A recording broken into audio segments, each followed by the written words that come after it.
She had built something here. Something real. Something no one could take.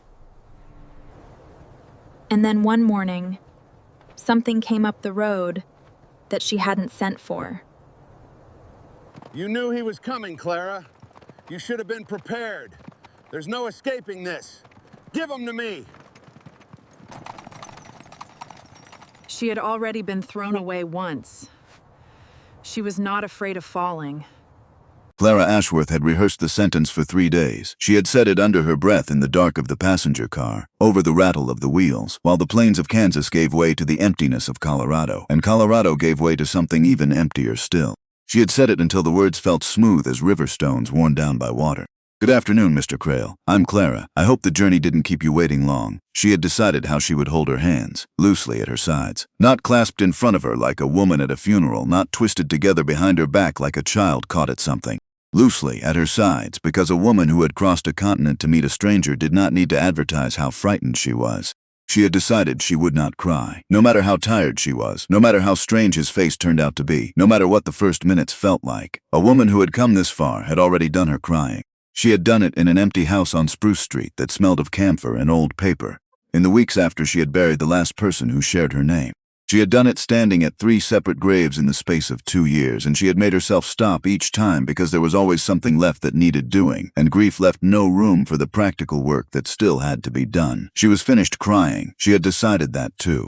The train pulled into Dillon, Wyoming on an October afternoon when the light was the color of weak tea, and the wind came off the plain with the particular meanness of a season changing its mind.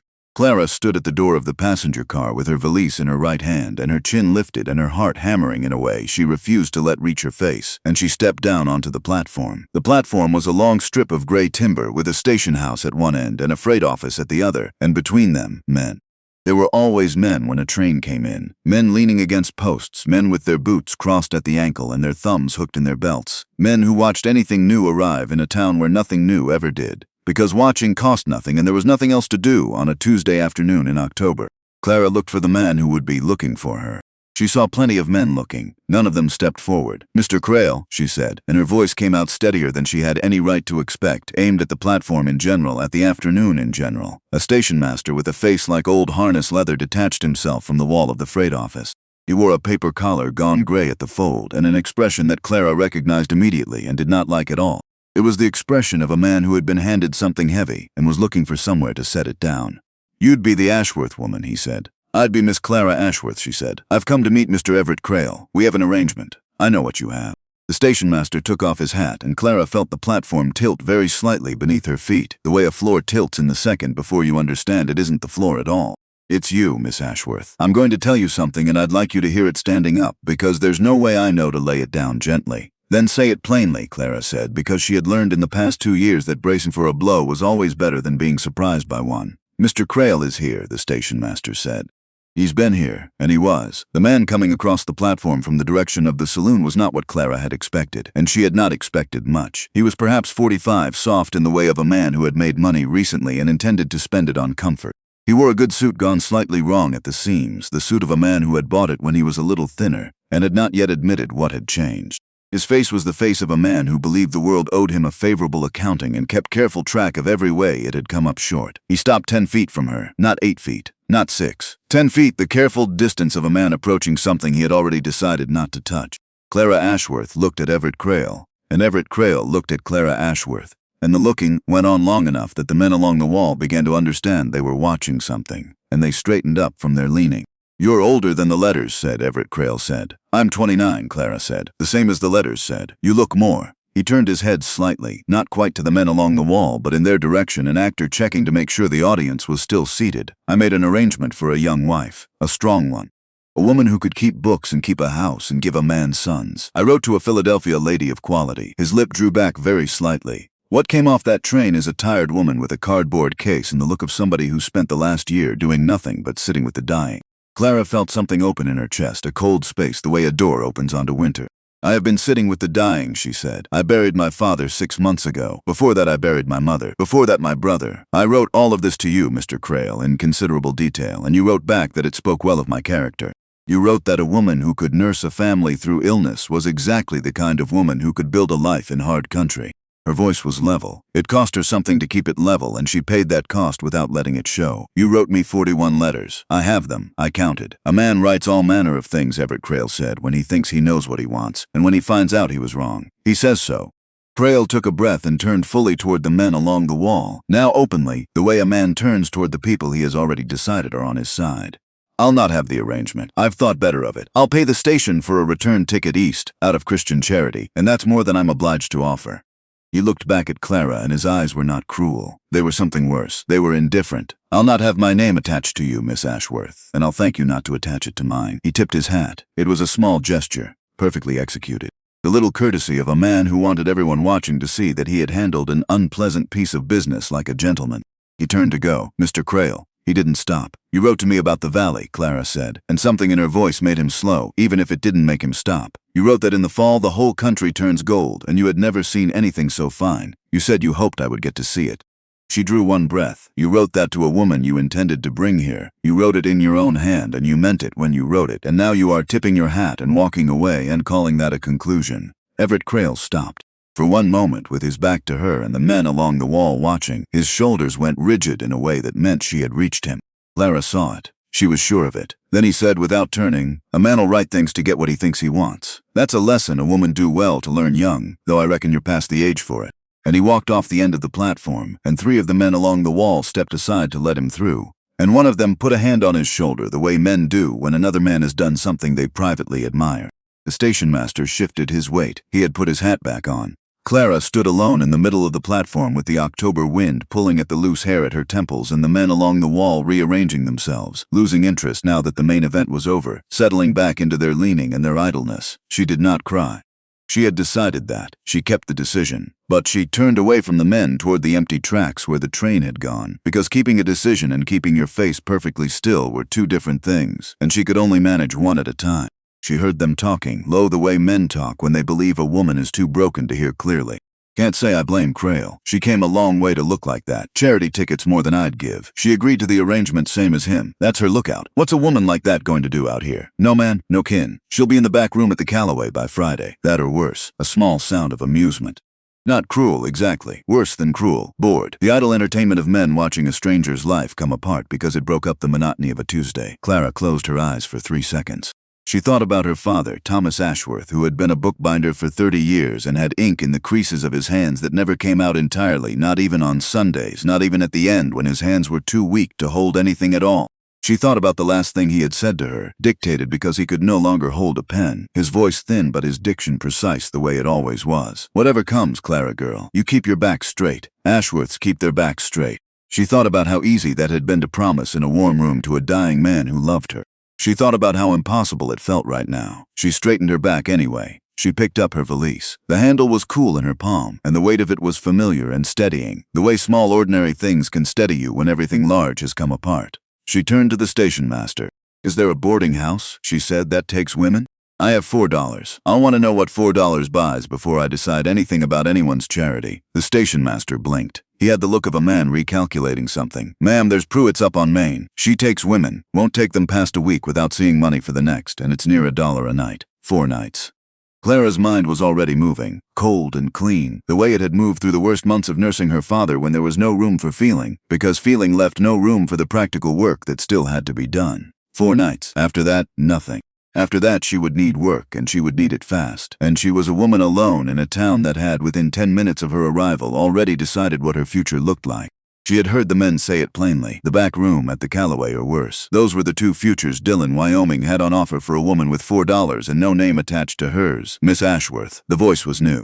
She had not heard it before, and she had been paying close attention to every sound on that platform since she had stepped off the train. She did not turn immediately. She had learned something in the last 10 minutes about what men's voices tended to want. "Ma'am." The voice came again. Patient, not pushing. "I don't mean to trouble you. I have one thing to say, and after I've said it, you can tell me to go to the devil and I'll go. You have my word on that." She turned. The man had been standing near the freight end of the platform for some time. She understood this the moment she saw him, understood it from the settled, unhurried quality of his stillness. He had not moved toward her. He had waited. He was tall and rangy in a canvas coat pale at the shoulders from a summer of sun, with a hat pulled low over a face that was difficult to put an age to, weathered but not old. He had the kind of quietness that made every other man on that platform seem restless by comparison. And he held his hat in both hands now, turning the brim slowly between his fingers. And Clara recognized what he was doing with the hat because she recognized all the small ways people handled the things they carried. "My name is Jonas Reed," he said. "I run cattle north of here. I was down for the freight, and I saw what happened. And I want to say first that I'm ashamed of it. Not my shame to carry, maybe. But somebody in this town ought to be carrying it, and the ones who ought to seem disinclined, so I'll carry it for them." Clara said nothing. She waited to see what he would fill the silence with. Jonas Reed waited too. He let the silence be what it was, and then he said, "I'm not going to tell you there are words that fix what Crayle did, because there aren't. A man does what he did to a woman on a public platform in front of witnesses. There are no words that amend it, and I won't insult you by trying to find them." He turned the hat once more. "I've got a ranch," he said. "It's a good distance north of here. Lonesome country, and I won't pretend otherwise. I've been running it alone for a while, and there's more work in it than one man's hands can manage well. Housework mostly. Cooking, mending, keeping. I've been meaning to hire it done for 2 years and never found the person for it, on account of it being far, and the winter being hard, and not many willing to take it on." He looked at her directly. He had steady eyes, dark, the color of creek water over flat stone, and they did not slide away from her gaze the way a man's eyes do when the thing he is offering is not quite the thing he is saying. "I'm offering you the position. Fair wages. $1.50 a week." "That's above the going rate," Clara said. "It is. Why?" Jonas Reed nodded as though the question was exactly the right one. "Because it's far out, and because you don't know me from Adam, and I think a woman ought to be paid something extra for taking on a stranger's word in a situation like this one. You'd have your own room. Your own lock on the door, which I'll hang myself before you sleep the first night, and give you the only key. And you'd have my word, for whatever that's worth to you today, that no part of the arrangement is anything other than the work." Clara heard one of the men along the wall say, not quite quietly enough, "Reed's lost his mind." Jonas Reed did not look at the man. The muscle in his jaw moved once, and that was all. "Mr. Reed," Clara said, and her voice was rising, and she could feel it rising, and she chose not to stop it because she was tired of managing her voice for the comfort of people who had not managed anything at all on her behalf. "You watched a man throw me away like something spoiled not a quarter hour ago in front of every person on this platform, and every man here either agreed with him or laughed, or both. And now you, a stranger, want to take a woman with no character reference, no family, no one to account for her, out to a ranch 40 miles from anywhere and put her alone in a house with you." She held his eyes. "So I'll ask you plain, because you seem to be a man who respects plainness. What do you actually want? Because in my experience, men who come to a drowning woman with a rope intend to be paid for the rope." The words rang out across the platform. A couple of the men shifted where they stood. The station master found something to study on the ground near his left boot. Jonas Reed absorbed it without flinching. He let the silence sit, the way she had, and then he said, quiet enough that it didn't reach the men along the wall, "That is the exact right question, and I'm glad you asked it, because it tells me you've got more sense than most people who've just been through what you've been through." He stopped turning the hat. "I'll tell you the truth," he said, "because you asked for it, and I've found it's generally easier to keep track of than the other thing. It's not for you, most of what's moving me right now. I wish I could say it was pure Christian kindness, but I've never been that good a man, and I won't begin lying about it now." "Then what is it?" "I know what it is," Jonas Reed said, "to stand on a platform like this one with a whole town looking at you and not one soul willing to step up." He looked past her for a moment at something she couldn't see, something that wasn't on this platform in this year. "After I lost my family, I wasn't a man you'd have wanted to know. I did the things a man does when he's got nothing left worth protecting, including himself. There was a time this town would have crossed the street to keep from speaking to me." He came back to her. "Somebody stepped up anyway. Didn't ask me for a thing, just stood beside me until I could stand on my own." He paused. "I've owed that debt a long time and never found a way to pay it, on account of you can't pay a debt back to the dead. So I reckon I'm trying to pay it forward, if you'll let me." Clara looked at him. She looked at him for a long time, longer than was comfortable, longer than courtesy required, and Jonas Reed stood easy under the looking, neither shrinking from it nor performing steadiness for her benefit. He was simply still. She looked at the pale shoulders of his coat, worn down by honest sun. She looked at the wear on his boots, the kind of wear that comes from use and not from neglect. She looked at his hands, now that they had stopped turning the hat, and they were the hands of a man who worked with them every day and never thought about it. She thought about $4 and 4 nights, and nothing after. "I have conditions," Clara said. Something eased in his face. "Name them, the lock, exactly as you said. Hung before I sleep the first night. I keep the only key, and if I ever find it's been interfered with, I walk to the road, and I don't care how far the road is. Done. Wages in my hand every week. Not held for me, not kept for safekeeping. In my hand and mine to do with as I see fit, including buy a train ticket east the moment I decide I want one. You'll drive me to the station yourself. I'd want it no other way." Clara took one breath. My independence, she said, and her voice came out not quite steady for the first time, because this was the thing that mattered most and she had the least right to demand it. A penniless woman with dollars and 2 futures left, and a whole town already deciding which one she'd land in. Whatever I think, whatever I decide, whatever I am inside the work I do for you, that belongs to me. I came a long way to give it to a man, and the man didn't want it, and it's the only thing left in this world with my name on it. I will work honestly, and I will work hard, but I will not be owned. Not for $1.50 a week, and not for anything. Not ever. Jonas Reed was quiet for a moment. Then he said, soft, not ever, as though he were turning the words over in his hands the way he had turned his hat. Finding they fit something he already knew, he touched the brim of his hat. You have my word, Miss Ashworth, on all of it, and I'll tell you so you know the manner of what you're stepping into. I'm not a man of many words. I keep the ones I give. If I say a thing to you, it's true. If I can't say a thing true, I won't say it at all. That's the whole of me. It's not much to recommend a man. It's more, Clara said, than 41 letters. And there it was briefly on his face, something that might have been a smile gone before it finished arriving. The wind came off the plane and rattled the station sign on its chains and lifted the loose hair at Clara's temple, and somewhere down the length of Main Street a dog barked twice and thought better of it. The men along the wall had begun to lose interest. There was no more theater in it now. The woman wasn't going to weep on the platform or make for the Callaway. And Reed wasn't going to say anything worth hearing, so one by one they pushed off the wall and drifted toward warmer places and the day's real business of doing nothing somewhere more comfortable. Clara watched the last of them go. She understood that in the whole of Dillon, Wyoming, on the afternoon her life had ended and started over on the same stretch of gray timber. Exactly one person had crossed the boards to stand beside her, and he was a quiet man who had been so still that the entire town had forgotten he was there. My wagon's at the far end, Jonas Reed said. I won't touch your case unless you hand it to me, and if you want time to think, we can sit in the freight office where it's warm, and you can decide at whatever pace you need. There's no clock on this that I'm holding. Clara looked south along Main Street at the town that had already sorted her into the ground. Then she looked north past the last buildings, to where the road ran out into a country so wide and so empty that looking at it made something ache in her chest in a way she couldn't name. Gold, she thought. He had written that. In the fall the whole valley turns gold, and I have never seen anything so fine. Everett Crayle had written those words to her in his own hand, and they had probably been a lie. One more thing a man writes to get what he thinks he wants. But the country was out there whether he had lied about it or not. The country didn't belong to Everett Crayle. The country didn't care what any man on that platform had decided about her. I don't need to sit, Clara said. She lifted her valise. I've made my decision. Jonas Reed stepped back to let her go first, keeping the careful distance he had kept since the beginning, close enough to be present and far enough to leave her room. And Clara Ashworth walked the length of the platform in the failing afternoon light with her back straight the way her father had taught her, and she did not look back at the town that had laughed. The wagon was an old buckboard, sound and plain, with a bay mare in the traces who turned her head as Clara approached and regarded her with a long, dark, patient eye. Clara put her hand on the wagon wheel. The wood was solid and cool and real, and the realness of it mattered. Wait, she said. Jonas Reed stopped. You started to say something back there on the platform. She kept her hand on the wheel and held his gaze. You said you lost your family. I'd like to know what you've lost. Before I get in this wagon. He didn't answer right away. The mare shifted her weight. A cold breath of wind moved between them. Why does it matter? He said, not defensively, genuinely asking. Because I'm carrying a graveyard, Clara said, and the plainness of it surprised even her, but she kept going. I've buried everyone I've ever loved in the space of 2 years, and I came out here to try and outrun the sound of it. And I cannot go and live in a house with a man who has no debt of his own.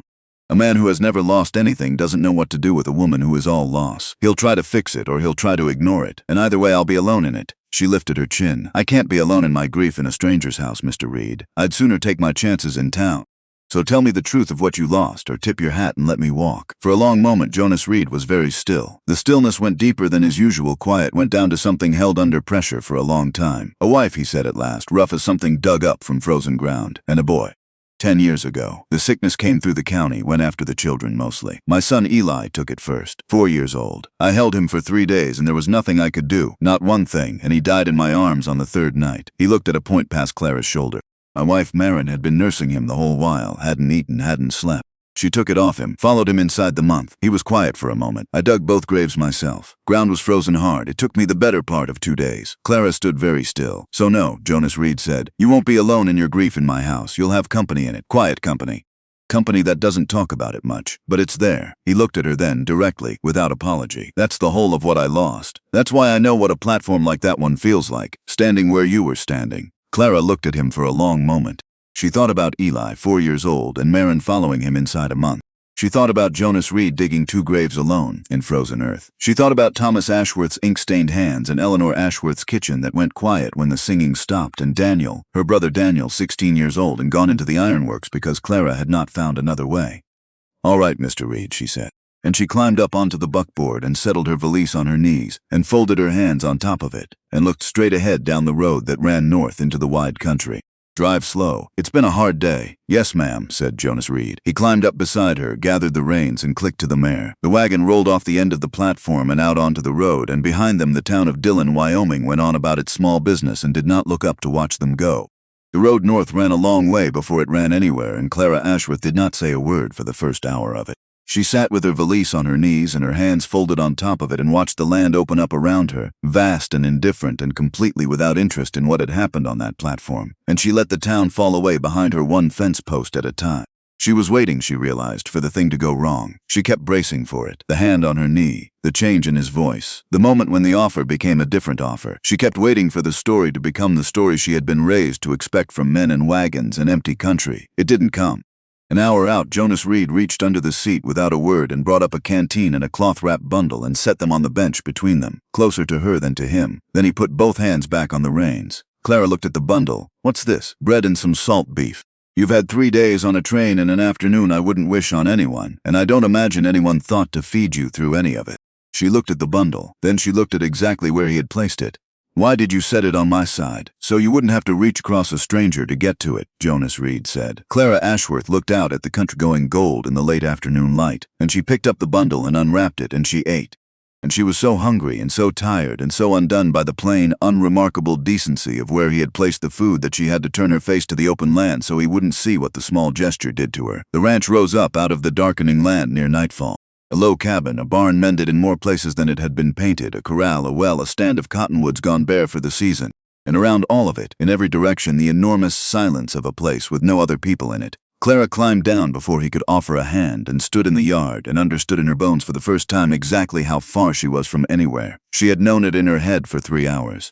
She knew it now in the cold along her spine. If this man meant her harm, there was no one within earshot.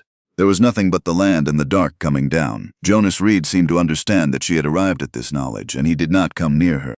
He unhitched the mare and led her toward the barn, and over his shoulder, easy, without ceremony, he said, "House is open.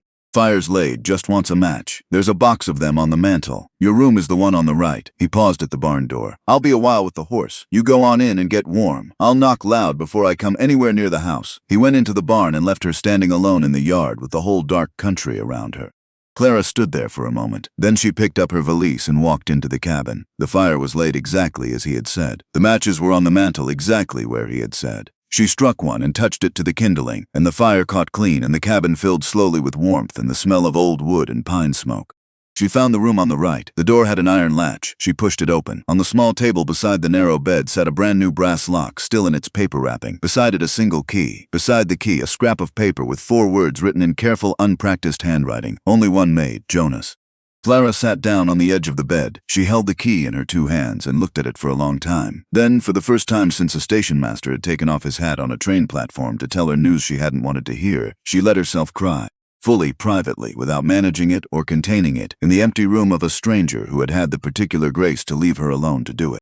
Outside, from the direction of the barn, she could hear the slow and patient sounds of a man caring for his horse at the end of a long day. She cried until she was empty. Then she dried her face and fitted the lock to the door and turned the key, and the bolt shot home with a clean, solid sound. That was the first night. The days on the ranch found their shape faster than Clara had expected, and the shape was mostly silence. She rose before light and had the fire going and coffee on the stove by the time Jonas came in from the first of the morning chores, and they ate across the table from each other without speaking, and he tipped his hat on the way out and she turned to the work of the day. She cleaned a cabin that a solitary man had allowed to go further than he likely realized. She mended shirts worn through at the elbows. She learned the well and the woodpile and the temperamental draw on the stove that needed coaxing on cold mornings. She worked, and the work was a mercy because it gave her hands something to do that wasn't grief, and grief left without occupation had a way of eating through everything else. Jonas paid her on the first Saturday, counting the coins into her palm one at a time, no ceremony, not waiting to be thanked. Clara took the coins and put them in a tin she kept on the shelf in the locked room, and neither of them said anything about the train east, but they both knew the tin was there. They both understood what it meant and what it was for. It was the second week when the first real crack appeared, and it came from the trunk she was airing out in the main room. Lifting the heavy lid to let the cold storage smell out of old wool and cedar, she found it at the bottom, underneath a folded blanket. A child's shirt, small, hand-sewn with the careful, uneven stitching of someone who had learned as they went, folded the way you fold something you cannot bring yourself to unfold. She did not hear Jonas come in. When she turned with the little shirt in her hands and found him standing in the doorway with his hat off, she stopped moving entirely. "I'm sorry," she said. "I was airing the trunk. I'll put it back exactly as it was." Jonas looked at the shirt for a moment. Something moved across his face and was contained, the way everything moved across his face and was contained. He had a great deal of practice at containment. His name was Eli, he said. His voice was level, and she could hear what it cost him to keep it level. The way you can hear the weight of a thing even when someone is carrying it without showing the strain. He'd have been 15 this past spring. Then he put his hat back on and walked out to the barn, and he didn't come in for supper that night. Clara set 2 plates anyway. She kept his warm as long as the fire held, and then she covered it and left it on the table, and in the morning it was gone and washed and back on the shelf. Neither of them mentioned it, but something had shifted. He had given her a name. She hadn't asked, and he had given it, and she understood that a name is a door, even when it closes again quickly behind the giving. She was learning the shape of him, the way his silence was not distance but rest. The way he said exactly what he meant and nothing more, so that the few things he did say arrived with a weight she had not encountered in men who used more words. She was learning that the careful distance he kept from her was not coldness but respect, the active, effortful respect of a man who understood what it meant to be a woman alone, far from anywhere, and chose every day to make that position as safe as it could be made. She was still waiting to find the edge of it, the limit, the place where the offer became something else. It was not there. She filed this information away carefully, the way she filed everything now, cautiously, without drawing conclusions too quickly. She was learning to read the land, too, the way the light changed in the hour before dark, going from clear to amber to something deeper that was not quite any color she had a name for. The way the cottonwoods along the creek held their bare branches against the sky like something calligraphed there. The silence that was not absence but presence, enormous and indifferent and oddly restful, once she stopped waiting for it to become something threatening. He had written about the gold. In his letters, Everett Crayle had written about the valley going gold in the fall, and she had believed it, because it was a beautiful thing to write, and it had seemed like the kind of beautiful thing that must be true. She stood one morning at the edge of the yard in the thin October light and looked out at the country stretching north and west and realized that the gold was real. It had nothing to do with Everett Crayle. It had been out here long before him and would be out here long after, patient and enormous and entirely without interest in the arrangements of small men on train platforms. She had come all this way to see it. She was seeing it. The trouble came on a gray afternoon in the 3rd week, on horseback and without much warning. Clara was at the well when she saw the 2 riders coming up the road from the south, and her whole body went cold before her mind had caught up to the reason. She set the bucket down slowly on the well's edge and straightened up and looked toward the barn where Jonas was working, and then back at the riders. The man in front was heavy-set, with the look of someone who had inherited his confidence rather than earned it. He rode a good horse badly. Beside him, a leaner man with a badge pinned crookedly to his coat, the badge of a man who wore the law like a borrowed coat and knew it didn't quite fit. Clara stood where she was. She did not run. She had learned already in a very short time that a woman in open country does not run toward or away from anything she hasn't yet understood, because running tells a man everything about where your fear lives. The heavy-set man drew his horse up at the edge of the yard and looked down at her from the saddle, and Clara looked back up at him, and recognition came slowly, the way it comes when a face is similar to one you know rather than identical to it. The same set of the mouth, the same self-satisfied accounting in the eyes, a heavier version, rougher, with less money invested in the presentation of himself. Boyd Crayle. "You'd be the Ashworth woman," Boyd Crayle said, and it was the exact phrasing the station master had used on the platform, the exact flat taxonomy of it, and hearing it from Everett Crayle's brother out here, where there was no platform and no station master and no men along the wall to limit what happened next, made Clara's hands curl at her sides. "I'd be Miss Ashworth," she said, "and you'd be trespassing. This is Mr. Reed's land." Boyd Crayle smiled with his mouth alone. "You've gotten comfortable. 2 weeks off the train and already telling men whose land they're standing on." He leaned on the pommel with the ease of a man who had never been told no by anyone who couldn't be ignored. "My brother Everett has a concern, and he sent me to speak it. There's talk in town about a decent unwed man living out here, alone with a woman he picked up off a platform. A woman with no character and no kin and no proper arrangement. That kind of talk spreads. That kind of talk damages a man standing." His eyes moved over the yard, the barn, the cattle in the near pasture, calculating as a ledger. "My brother would hate to see Reed standing damaged on account of a woman who isn't worth the trouble she brings." Clara felt the fear move through her, cold and specific, and she let it move and kept her face still and said, "Your brother stood on that platform and said in front of 40 people that I wasn't worth the ticket he'd already paid for." Your brother is not losing sleep over anyone standing. So say the true thing you came to say, or turn those horses around and go back to town, because I have water to carry and I have had my fill of Crayle men talking pretty while they do something ugly. The badge-wearing man made a sound that might have been a laugh before he thought better of it. Boyd Crayle's face went flat and hard, and he swung down off his horse. He was 3 steps into the yard, coming toward her with the deliberate pace of a man reminding a woman of the difference in their sizes. When the barn door opened, Jonas Reed came out of the barn. He did not hurry. He crossed the yard with his hands at his sides, and he put himself between Clara and Boyd Crayle, and then he stopped and looked up at the bigger man with a steadiness that was not peace, but decision, already made and not subject to revision. "Afternoon, Boyd," he said. Boyd Crayle stopped. Whatever he had intended to do to a woman alone in a yard, he found he had considerably less appetite for it now that the yard had rearranged itself. "Reed." Boyd reset his weight. "We're just talking." "You were walking at a woman who'd already told you twice to leave," Jonas said, and his voice did not rise. If anything, it dropped, and the dropping was worse.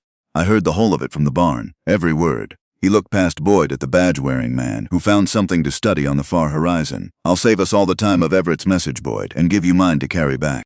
You tell your brother that Clara Ashworth works for me for fair wages, and she has her own room and her own lock, and there is nothing improper under this roof, and there never has been. And you tell him that a man who refuses a woman publicly, and refuses her cruel, and then sends his kin 40 miles out to make trouble for the one person who did right by her, you tell him a man like that ought to be careful how loud he talks about other people's character, on account of the whole town already saw what his is worth." The silence held. Somewhere in the barn the mare shifted against her stall. "That a threat?" Boyd said. "It's the truth," Jonas said. "I don't deal in threats. I told her that the first day, and I'll tell you the same. But I'll add one thing, and it's mine alone, and you take it however you please." He took one single step forward, and Boyd Crayle took one step back, and neither of them seemed to know that it happened. "You come onto my land and walk at that woman again, Boyd, and we'll neither of us be pleased with how the afternoon concludes. Now, your horses are dry if you want the trough, and there's the road if you don't." Boyd Crayle stood in the yard for a long moment, looking at Jonas Reed, and then looking past him at Clara, and whatever he read in her face, which she had made as still and flat as the October sky, finished the calculation for him. He spat in the dirt. He climbed back on his horse with the exaggerated ease of a man pretending he had decided to leave rather than been made to. He turned the animal's head toward the road. "You'll regret keeping her," Boyd said. His voice had gone to the register men use when they want to sound prophetic rather than angry. "Woman like that is weather. She'll blow through and take what isn't nailed and leave you worse off than before she came. Ride on, Boyd." They rode on. Clara and Jonas stood in the yard and watched the 2 riders until they were nothing but a disturbance in the gray distance. And when they were gone, she discovered that her legs had done the thing legs do after a fright that's over, gone a little unreliable beneath her, and she sat down on the edge of the well with her hands over her face. Not crying, just letting the fear finish passing through her now that there was room for it. Jonas stood a few feet away. He did not touch her. He waited. After a while he said, "You did right," telling him to say the true thing. Men like Boyd, they do their work in the half-light. You pulled it out in the open, and it near stopped him cold before I ever came out of that barn.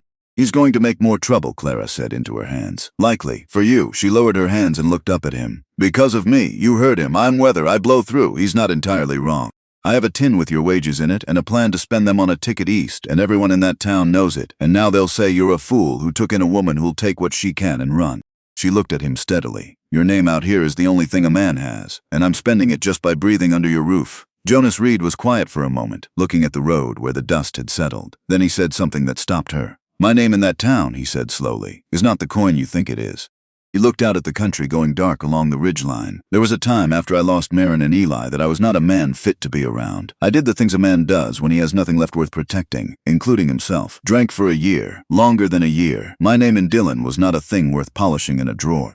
The fact that they tip their hats to me now is only because I got quiet and got sober and got far enough out of their sight that they forgot the other version of me." He looked back at her. "So don't sit there spending my reputation on my behalf. It isn't the fine coin you're treating it as." He paused. "And whatever's left of it, I'd rather spend on one decent thing than keep it clean and useless in a drawer." Clara stared at him. "Why are you telling me this?" she said. "Because you keep waiting for me to be Crayle," Jonas Reed said. "I've watched you do it for 2 weeks. You flinch when I come through a door you didn't know I was near. You put my food on the far side of the table. You lock your latch every night, which is right, and I'm glad of it. But you're living braced for something, and I can't make you stop, and I wouldn't try." He picked his hat up from where he'd set it on the well's edge. "Only I thought if you knew I've been as low as a man can go and clawed back up from it, maybe you'd brace a little easier. Because a man who's been broken all the way through has less interest in breaking other things." He put his hat on. "That's all," he said. I've got the west fence to check before dark." He walked back toward the barn, and Clara sat on the edge of the well in the cooling afternoon and watched him go and felt something in the bracing ease. Not all of it, but some. Enough to breathe differently, enough to notice as she walked back to the cabin in the last of the light that the country to the north had gone exactly the color that Everett Crayle had described in his letters. That impossible deep gold, flooding the draws and the ridgelines and the far-off hills, turning the whole enormous country briefly into something that looked like it had been made on purpose. She stood on the step and looked at it until it faded. She had come all this way to see it. She was seeing it. Inside the cabin, on the table where she had left it that morning, sat the letter she had written 2 nights ago. The address of a boarding house in Cheyenne. Unsealed, unposted, folded once. Clara picked it up. She held it for a moment. Then she folded it again and put it in the pocket of her apron, and she went in and started the fire for supper. And neither she nor Jonas Reed mentioned the letter when he came in, because he didn't know about it, but she did not mail it. Not that day. And in the morning she took it out of her pocket and stood in the cold yard with it for a long time, while the mare watched her from the corral with her long-suffering patience, and then she put it back in her pocket and went in to start the coffee. The letter stayed in her pocket for 3 more days. And then one morning she was making up the fire, and she used it without thinking, just reached into her pocket for a piece of scrap to catch the spark, and it was only when the flame took hold that she understood what she'd done. She watched it burn. Outside, Jonas Reed was already at the first of the morning work, and the sound of it was steady and ordinary, and the gold was coming back to the country again in the early light. And Clara Ashworth stood at the fire she had built in someone else's cabin and felt, for the first time in 2 years, something she did not yet have a name for. She would learn its name in time. Winter came to Harrow Flats the way it came to all of that country, not gradually but all at once, as though the sky had been holding it back by main force and simply let go. Clara felt it turning for a week before it broke. She felt it in the way the light thinned and went flat, in the way the mare grew restless in the corral, pacing the fence line in the mornings with her ears laid back and her breath coming in quick white plumes. She felt it in the way Jonas worked in those last days before the storm, moving with a focused urgency he did not otherwise have, checking the barn roof and the wood supply and the cattle on the upper pasture with the systematic care of a man who understood exactly what was coming and respected it enough not to pretend otherwise. He didn't talk about it much. He rarely talked about much. But one evening she found him standing in the yard looking north at a bank of cloud the color of old iron sitting low on the horizon, and she came to stand beside him because she had learned by then that his silences were worth standing beside. "Bad one coming," he said without turning. "How bad?" "Bad enough." He looked at the cloud a moment longer. "I'll need to get the last of the cattle down from the upper pasture before it hits. Bring them into the draws where there's shelter. If I leave before first light, I can get them down and be back before dark. And if you can't?" He glanced at her briefly. "Fire's laid before I go. Food's in the house. You'll be all right." It was not quite an answer to what she had asked, and they both knew it, and neither of them said so. 2 days later, the storm came. It came in the night, the way the worst things do, without the courtesy of arriving when you were awake and prepared to receive them. Clara woke to the sound of the wind trying to take the roof, a sustained, furious assault that made the whole cabin shudder and groan, and she lay in the dark for a moment listening to it, and then she got up. The fire had burned down to coals. She built it back carefully, adding wood in the particular order she had learned from watching Jonas, the way he placed the larger pieces so that the heat moved through them evenly rather than burning fast and hot and leaving nothing. She wrapped a blanket around her shoulders and sat close to it while the storm raged outside with the single-minded violence of something that did not know or care what stood in its path. Jonas had left before dawn. He had told her he would be back before dark. It was well past dark now. Clara sat by the fire and listened to the storm and told herself a series of reasonable things. He knew this country far better than she did. He had been through winters like this one before, many of them, alone. He was a careful man and a capable one, and careful, capable men came home from things that would have stopped to other men. She told herself these things, and she believed them, and she was still afraid. She found herself thinking about what he had said in passing, weeks ago, when she had asked about a storm and he had said the last bad one he hadn't made it back in time. She had filed the words away without examining them. She examined them now and found she did not like what the examining produced. She went to the window. The darkness outside was absolute, swallowed entirely by the white movement of the storm, a blankness so complete that looking into it was like looking at nothing, like the world had been unmade past the glass. She could see the shape of the barn, barely, a darker mass in the general darkness, and she watched it for a long time the way you watch something you need to still be there. She was not a woman who prayed with any particular confidence in the transaction. Her father had been a man of faith, and her mother had sung hymns in the kitchen, and Clara had grown up in a house where God was assumed to be present and largely benevolent. 2 years of watching the people she loved die by degrees had not destroyed this assumption exactly, but it had made it complicated. She was not sure on most days who was on the other end of a prayer. She prayed anyway. It was a very short prayer and entirely practical. She simply asked that he come home. She was still at the window when she heard the mare. It was the wrong sound. She had spent enough weeks in that place by then to know the sounds the mare made when she was calm and when she was not, and this was not a calm sound. This was the sound of an animal that knew something was wrong before the human in the cabin had figured it out. And then underneath the storm, a different sound, a weight against the door. Not a knock, a body against wood. Clara crossed the cabin in 4 steps and flung the door open against the wind, and Jonas Reed half fell across the threshold. He caught himself on the doorframe with one arm and stayed upright by that alone. And the left side of him was dark in a way she understood immediately because she had seen it before. On her father at the end, on her brother when they brought him to her, the darkness of blood that had been bleeding long enough to go cold. Horse went down, he said. His lips were gray. On the ice. She came down on my leg, something in the ice under the snow, a rock or a split rail I couldn't see. She got up. He paused, and the pause cost him visibly. I walked in. 2 miles, maybe more. Clara did not scream. She did not freeze in the doorway. She stepped back and said, the chair by the fire, not the bed. The chair, Jonas, now. She got her shoulder under his arm and took his weight, and he was heavy and half frozen and shaking with the cold and the blood loss. And she got him across the cabin and into the chair by the fire the way she had gotten her father from bed to chair in the last months, with the mechanical efficiency of someone who has learned to make a small body useful by making it very deliberate. She crouched in front of him and started on the buttons of his coat with fingers she would not allow to shake because there was no time to spend on shaking. Talk to me, she said. Keep talking. Where's the cut? Left thigh. High up. His head dropped forward slightly, and she caught his jaw in her hand and lifted his face and made him look at her. No, she said. You look at me. You stay in this room, Jonas Reed. You do not go anywhere tonight. She held his eyes, dark and glassy with pain and cold, and she waited until she saw him focus. Do you hear me? I have buried every person I have ever loved, and I will not add your name to that list. Not tonight, not in my first winter. Now stay here and tell me about the cattle. Tell me you got them down. Something in him caught on the flat refusal of it, and his eyes cleared a degree. Got them down, he said lower. All but one calf. Rest are in the draws. They'll hold. Good, Clara said. She was working at his trouser leg, cutting the seam back with the small knife she used for kitchen work, her hands moving ahead of her, thinking the way they had learned to do in the worst of her father's illness. Keep talking, Clara. It was the first time he had used her given name. His voice was fading and he was fighting it back up. She could hear the fighting. Don't, she said. Whatever you're about to say. Don't. Men always want to make a speech when they've decided it might be easier to die than to fight, and I won't hear it. She got the trouser leg back and found the wound and made herself look at it with the clear, unhurried gaze of a person who cannot afford to react to what she is seeing. It was bad. A long, deep gash high on the inside of the thigh, still welling. The flesh laid open ugly and deep, and the cold had slowed the bleeding, which was the only mercy in it. She had seen wounds. She had not seen one like this, but she understood its basic arithmetic immediately and without panic. You hired me to keep this house, she said. Keeping you in it is housekeeping. Now hold still. She was already up, already moving. She knew where he kept the whiskey because she had found it in the first week, a bottle behind the flour, untouched, dust on the glass, the whiskey of a man who had given it up and kept the bottle as a reminder of why.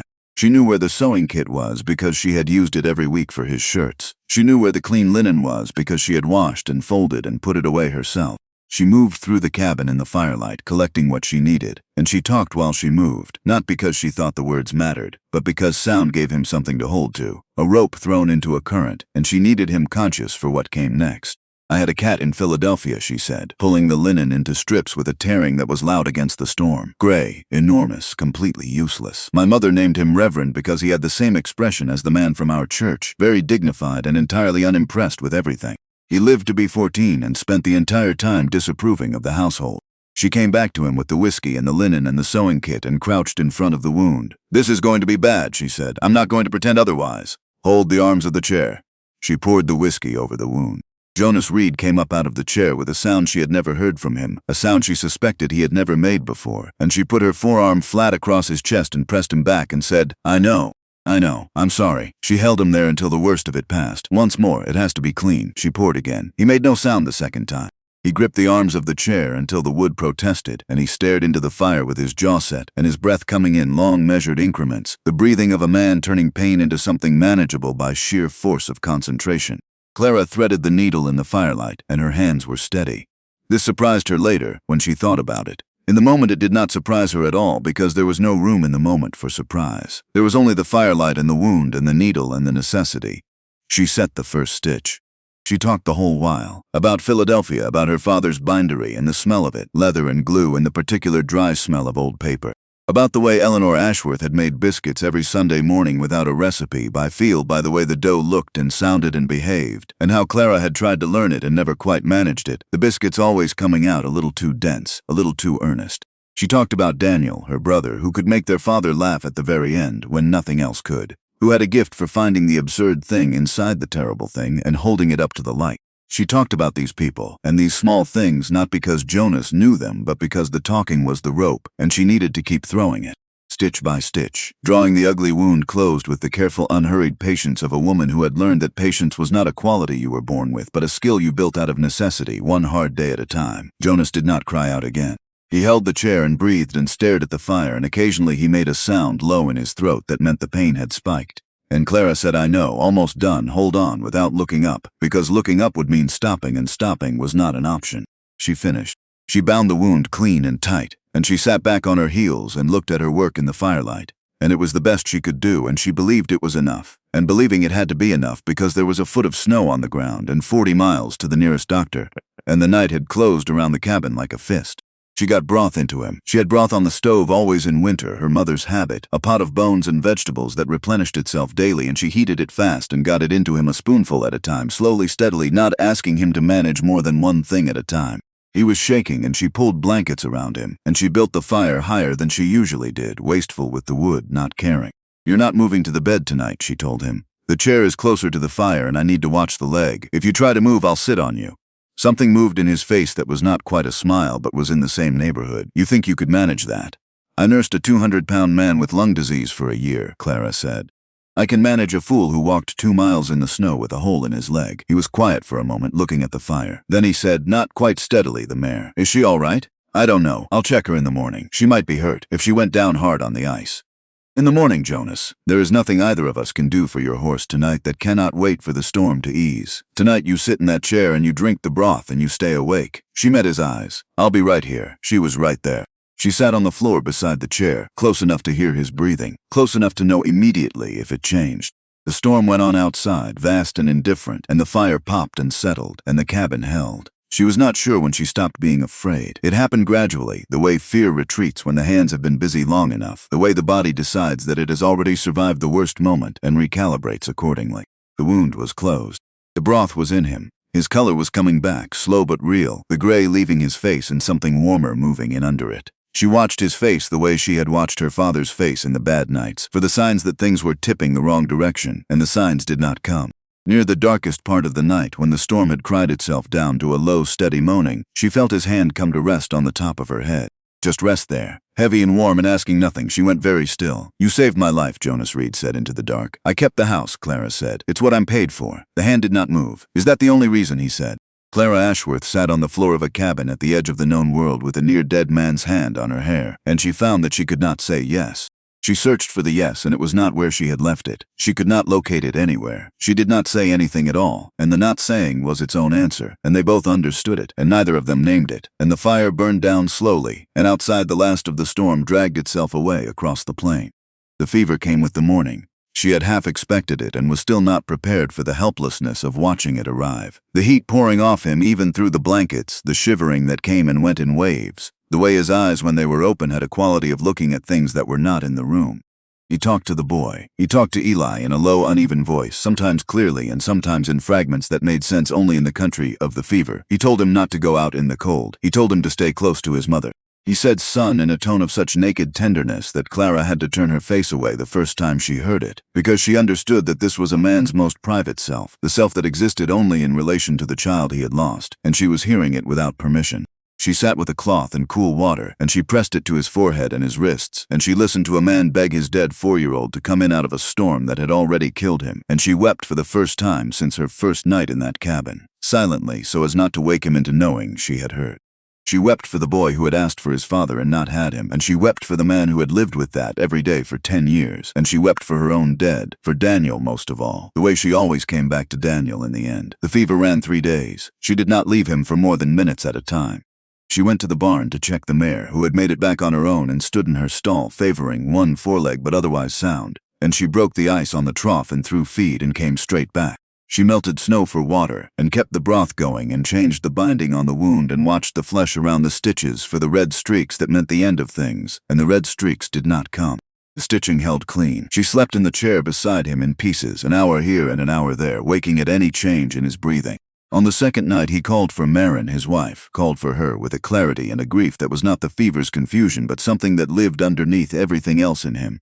Something the fever had merely uncovered by removing the careful overlay of 10 years of silence. Clara sat beside him and pressed the cool cloth to his face and said quietly, "She's not here, Jonas, but I am. I'm right here." On the third night the fever broke. It broke all at once, the way it does, in a sudden drenching sweat that soaked through everything, and she changed the blankets and the binding and got more broth into him, and when she looked up from the work of it, his eyes were open and clear for the first time in 3 days. He looked at her for a moment without speaking. "You're still here," he said. The wonder in it was quiet, but it was real. "Where would I go?" Clara said. "There's a foot of snow on the ground and you can't walk, and the mare has a sore leg." Something moved in his eyes. Not humor exactly, but its near neighbor. "How long?" 3 days. He processed this, going still around it until it settled. The cattle are fine. I checked them twice. The ones in the north draw have plenty of feed. The calf you lost, I found where it went. There was nothing to be done. The mare, walking sound this morning. She'll be fine." He was quiet for a moment. "You did all of that. It needed doing." He looked at her, and she looked back at him, and the firelight moved between them, and the cabin was very quiet. "Clara," he said. "Don't," she said, not unkindly. "You were about to thank me or apologize or make some other speech that isn't necessary. You don't have to. I was here. That's all. I was going to say thank you," he said, "and I am going to say it regardless. I know you'll accept it badly. Thank you." Clara looked at her hands in her lap. Her knuckles were chapped from the cold water and the washing and the work of the last 3 days, reddened, raw. Her mother's hands had looked like this. Her father had always noticed them, had held them sometimes without saying anything, just held them. "You're welcome," she said. "Now sleep." He slept. She watched him sleep for a while, not because she needed to, but because she had gotten into the habit over 3 days, and the habit had not yet caught up to the fact that the emergency was over. She watched the steady rise and fall of his chest and felt the exhaustion that comes after a crisis has resolved. Not the exhaustion of the body, which was considerable, but the exhaustion of having been braced for the worst possible outcome for 3 days, and having the bracing turn out to be unnecessary. Outside, the storm had been gone for a day, and the country was white and still and enormous in the winter silence. She thought about what she had said to him that first night, that she would not add his name to her list, that she had buried everyone she had ever loved. She examined the fact that she had said this, and what it revealed about what she had been thinking in the moment she said it, and she found the examination uncomfortable and set it aside. The days that followed were the strangest of her time at Harrow Flats. Jonas was confined to the cabin, which meant he was always present, and always present meant the careful distances they had maintained were no longer possible in the same way. He sat in the chair by the fire, and he ate what she brought him, and he tried to be useful by doing the small tasks he could manage, sitting down, mending harness, sharpening tools, and she moved around him in the small space of the cabin, and they were forced by the dimensions of the place into a proximity that was different from what they had been. She noticed things she had not had the opportunity to notice before, the way he listened. Not the polite performance of listening that she had grown up observing in drawing rooms and parlors, but actual listening, his whole attention coming to rest on whatever she said with the quality of a man to whom sound mattered because he lived in a place where most sounds meant something. She noticed that when he laughed, which was rare, it came from somewhere genuine and surprised him as much as it surprised her. She noticed that he read when she left him alone, a small Bible with a broken spine, not with any performance of piety but in the way of a man looking for something he wasn't certain was there. She noticed that she had stopped flinching when he moved through a doorway she hadn't known he was near. She was not sure when that had stopped. She tried to locate the day and couldn't find it. He was on his feet in 10 days, limping badly but upright, and she told him he was too stubborn to be trusted with his own recovery, and he said he'd heard that before, and it was the closest thing to a joke that had passed between them, and it sat in the cabin afterward with a warmth she found she was not in a hurry to dismiss. It was during those days of his recovery, in the evenings when the work was done and the fire was the center of the world, that he began to talk. Not about the things he had talked about in the fever, not yet, but about other things. About Missouri, where he had grown up, the second son of a man who believed silence was a virtue and expressed it by exercising it entirely. About the years before Wyoming, the ones he had spent learning the cattle business on other men's ranches and being paid less than he was worth, which had taught him, he said, the value of paying people what they were worth. About the winter he and Marin had come out here, both of them young and certain in the way that only people who have never yet been wrong about anything can be certain. He told her about building the cabin, about Marin standing in the yard when it was 3 walls and a hope already heavy with Eli, directing him from below on where to place the final roof beams because she couldn't climb up to do it herself, and laughing at him when he got it wrong, which was often. Clara sat with her mending and listened, and she understood that something had opened in him. Some door that the fever and the 3 days and the nights of being cared for without condition had unlocked, and she received what came through it with the quiet care it deserved. One evening he stopped in the middle of something he was saying and looked at her across the fire and said, "You never talk about them, your family." She kept her eyes on the mending. "I talk about them some. You talk around them. You say my father or my mother or my brother. You don't say their names." Clara was quiet for a moment. The needle went in and came back out. "No," she said, "I don't." "Why not?" She thought about it. "Because once you say a name," she said carefully, "it becomes real in a way it wasn't before. And if it's real, then the loss of it is real, and I've been." She stopped, started again. "I've been carrying the weight of them without letting myself feel the full weight. Because I didn't think I could. Because if I felt the full weight of it, I wasn't sure I'd still be able to walk." Jonas was quiet. The fire popped. "I know that," he said. "I know exactly that." When the snow settled enough for the circuit preacher to make his rounds, he came through Harrow Flats on a gray morning 6 weeks after the storm. His tired horse and his patient wife arriving at the cabin door with the matter-of-fact bearing of people who lived their whole lives in other people's consequential moments. Jonas had raised the question of marriage 2 evenings before at the table after supper, in the way he raised all consequential things, directly and without preamble. "There's been talk in town," he said. "I know there has because Merrill Cosgrove came by the outer fence last week to check on the cattle and let me know about it," which was his way of being kind about something that wasn't kind. About a man and a woman alone in a storm for 3 days and the nights between them. He turned his cup in his hands. "The talk is wrong. You know it's wrong. I know it's wrong. But it'll follow you, Clara. When you take that tin and buy your ticket east, it'll be waiting at the other end of the line because word travels the same way weather does without asking permission." Clara sat very still. "I'm not asking what Crayle asked," Jonas said, and the steadiness in his voice cost him something. She could hear it. "I'm not asking for what a marriage usually asks for. I'd hold to every condition you set on that platform, the lock, the wages, all of it, and I'd hold to them whether you said yes or no to this. This isn't about what I want. This isn't collecting on the rope." He looked at her. "But if you wanted a name that was yours by right and not by anyone's permission, and a home that couldn't be taken from under you, and a man who'd put his hand in fire before he'd raise it to you, it's here. It's a plain offer from a quiet man in hard country, but it's real, and I won't tip my hat and pretend I didn't make it."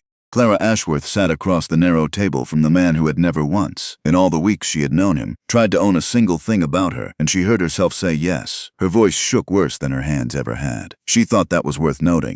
They were married on a Tuesday morning in January with the preacher's wife as witness, and the mare looking in through the open barn door with her customary long-suffering patience. Clara wore the dress she had brought from Philadelphia, the one she had packed for a wedding that had not happened. Jonas wore a clean shirt she had mended at the elbow with her own thread. The preacher was brief and professional and kind, the kindness of a man who had performed this ceremony in every possible circumstance and had learned not to impose his assumptions about what any particular ceremony meant to the people inside it. When it was done, Jonas's grandmother's ring, which he had kept in a leather pouch in the bottom of his trunk for 10 years, slid cold and then warm onto Clara's finger. The preacher and his wife stayed for coffee and then pushed on, as they always did, to the next place that needed them. And Clara Reed now, a name that felt like a coat that didn't quite fit yet, stood alone in the cabin that was now hers by law, with the ring warm on her finger, and the whole weight of everything she had survived to arrive at this strange, safe place came rising up through the floor of her all at once. It came from very deep. It came from places she had not let herself visit in 2 years, in 3 years, in longer than she could accurately measure, because visiting them required stopping, and she had not been able to stop because there was always something left that needed doing. She stopped now. There was nothing left to do with her hands except feel what they had been too busy to feel. She sat down on the edge of the bed and she put her hands over her face, and she wept the way she had not permitted herself to weep at any of the 3 graves she had stood at, or on the train, or on the platform, or in the worst nights of nursing, or in any of the 100 places along the road to this moment where the grief had pushed up and she had pushed it back down. She wept for Thomas Ashworth with the ink in his hands that never washed out. She wept for Eleanor Ashworth, who had sung in the kitchen until the kitchen went silent. She wept for Daniel, her Daniel, 16 years old and gone to the ironworks because Clara had let him go, because there had been no other way, because she had told herself there had been no other way and had never fully believed it. She wept until she was empty. The door opened quietly. She did not hear it over her own crying. She heard him sit down beside her, not close enough to crowd her, close enough to be present. He did not tell her to stop. He did not tell her everything would be all right. He waited and he was still and he let her cry it all the way out. When the worst of it had passed, when she was breathing in the ragged, slow way of someone who has cried past the edges of themselves, she became aware of how quiet the cabin had gotten, and she lowered her hands from her face. Jonas Reed sat beside her in the firelight, and he was looking at her with an expression she did not have a word for, something that contained recognition and sorrow and something older than either of them.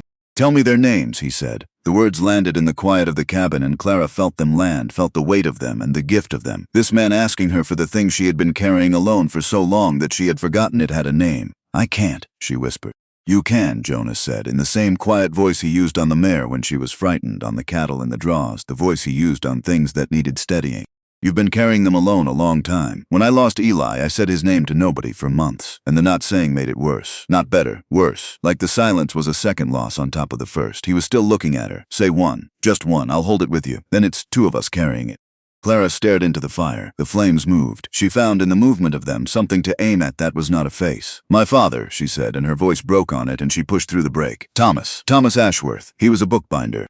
He had ink in the creases of his hands from 30 years of the work, and it never washed out completely. Not even at the end when he couldn't hold anything anymore. A sound came out of her that was half grief and half something that was almost fondness, terrible and real. I used to think when I was small that all fathers had black hands. I thought it was just how fathers were. Thomas Ashworth, Jonas said, quietly, holding the name steady the way she had heard him hold a weight with his hands, evenly, without strain. The bookbinder. Clara pressed her fist to her mouth, then lowered it. My mother, Eleanor, she died first, before my father even got sick. A fever, 3 days, and then she was gone. I was 19. She shook her head. I never got to be a woman with her. She never saw me grown. She used to sing when she cooked, always some hymn, always slightly off-key, and she didn't care at all that she was off-key. And after she died, I couldn't stand to be in the kitchen because it was so quiet, and I used to hum just to fill it, badly, the same way she sang badly. She looked at Jonas with something stricken in her face. I stopped humming. I don't know when I stopped. I just stopped, and I didn't notice until it had been a long time. Eleanor, Jonas said. Who sang? Clara nodded, and the tears came faster now, but they came differently than before. They came with less resistance. They came as though something had been given permission. And my brother, she said, and here her whole body changed. A different quality of grief entered the room, the deepest vein of it, and Jonas saw it and went very still. Daniel, he was 16, he was. Her voice shredded. She stopped. She made herself continue. He was the funniest person I have ever known. He had a gift for finding what was absurd about a terrible thing and making my father laugh with it, even at the very worst. And after Mama died and Papa got sick, it was just the two of us holding the whole house up. She stopped again. This stop was longer. What happened to Daniel? Jonas asked, as gentle as she had ever heard him say anything. There wasn't money, Clara said. By the end, a year of doctors and no work coming in. And I couldn't be in 2 places. I couldn't nurse Papa and earn too, so Daniel went to work. 16 years old, he took a job at the ironworks down by the river because it paid more than a boy's work should, and everyone knew why it paid more. Her hands were shaking now, both of them. I let him. I let my baby brother walk into that place, because we needed the money to buy more time for my father, who was dying anyway, who was going to die regardless of what we spent. Her voice dropped to almost nothing. There was an accident. A line broke. They came to tell me while I was spooning broth into my father. She folded over her own knees, and what came out of her was the raw, unmaintained grief of a wound that had never once been properly dressed, had been held shut by sheer will for 2 years, and was now finally opening all the way. Jonas reached out and put his hand flat between her shoulder blades, warm and steady and not moving. Not patting, not rubbing, just present, just there. He let her cry it all the way out. He didn't tell her she was wrong to blame herself. He didn't tell her it wasn't her fault. He had been honest with her from the first day, and he was too honest to say a comforting thing he couldn't stand behind. He just kept his hand where it was. When the crying had run itself out and she was sitting hollow and tired and somehow lighter, he spoke. You didn't send him, Jonas said. I know you won't believe that tonight. Maybe not for a long while. But there's a difference between a thing you did and a thing that happened inside a situation you didn't make. You were a girl holding a dying house together alone. Your brother was a person who loved you and made a man's choice to help. What killed him was a careless workhouse run by men who didn't care if boys died in it. His hand was still between her shoulders. You let him be who he was. That's what love does. It's the hardest part. Clara lifted her face. It was wrecked and she knew it, and she didn't care. Now you, she said. Jonas looked at her. You asked me, she said, and her voice was hoarse but steady. You asked me for their names and I gave them. That was the bargain. I didn't name it as a bargain, but it was one. So now you give me yours. She held his eyes. All of it. Not what you told me the first day. All of it. Because you told me once that you weren't out on the range when Eli got sick, and I've sat with that ever since and never asked, and tonight is for asking. The silence in the cabin was very deep. You heard that, Jonas said. It was not a question. In the fever. You said you should have been there. You said you should have gotten home in time. Jonas looked at the fire for a long moment, and Clara watched the battle in him, the same battle she had just lost in the best way, the same certainty that the words couldn't come out without the person hearing them changing irrevocably. Marin, he said at last. The name alone, before anything else, as though proving to himself he could still say it. Marin Elise, her whole name was. I met her at a barn dance in Missouri when she was 17, and I knew inside an hour. A silence. She wanted to come west more than I did. I'd have stayed where I was. She looked at this piece of land, at this cabin, when it wasn't even a cabin yet. And she said, "That's our whole life right there, Jonas. We just have to build it." He paused. "We built it." Clara sat still, giving him what he had given her. Eli came in the spring after we finished the roof. Something moved through his face, fast and painful. God, he was loud. From the first second, Marin said he had my lungs and her temper, and heaven help the world. His voice dropped. 4 years. 4 years I woke before light, and they were both there, and I thought whatever I did in my life to deserve this, I don't know what it was, but I'll spend the rest of my days trying not to lose it. He stopped. His hands on his knees had gone still. "The winter of the 4th year," he said. "Diphtheria. It went through the whole county, went after children mostly. Eli took it first." His voice went flat in the way she recognized, the voice of someone describing something too large for feeling to contain. His throat was closing. "There's nothing you can do. Nothing. Not a man 40 miles from a doctor. You hold them and you tell them to breathe and you watch." He stopped. "He died in my arms. 3rd night. Jonas," Clara said softly. "I wasn't on the range," he said. "That's what I told you. That's what I've told everyone. It's near true. Near. But the truth is I was here the first 2 days, and when it was plain he wasn't going to make it, when I couldn't stand another hour of watching and being helpless." He pressed the heel of his hand hard against his closed eyes once and took it away. "I told Marin I had to see to the stock." Which was true. The stock needed tending. There's always a true reason available when a man's looking for one. He looked at her, and what was in his face had been in there for 10 years with nowhere to go. "I went out to the line shack and I stayed 3 days. Told myself it was the cattle. The whole time I knew. I was hiding. My son was dying and I could not face it, and I ran to the one place a man is allowed to run, which is his work." His voice had gone very quiet. "Eli asked for me. At the end, Marin told me when I got back and she was still." He stopped, started again. "She told me plain because she was honest and she thought I should know. He asked for his pa. She had to tell a dying 4-year-old that his father was out with the cattle. The fire moved. I chose not to be there," Jonas said. "That's the truth of it. And I've been out here 10 years alone carrying that and calling it grief when some of it was something else." Clara looked at her husband of a few hours, and she did the thing he had not expected. She moved toward him instead of away. She took his face in both her hands, the same hands that had stitched his leg in the firelight, and she made him look at her.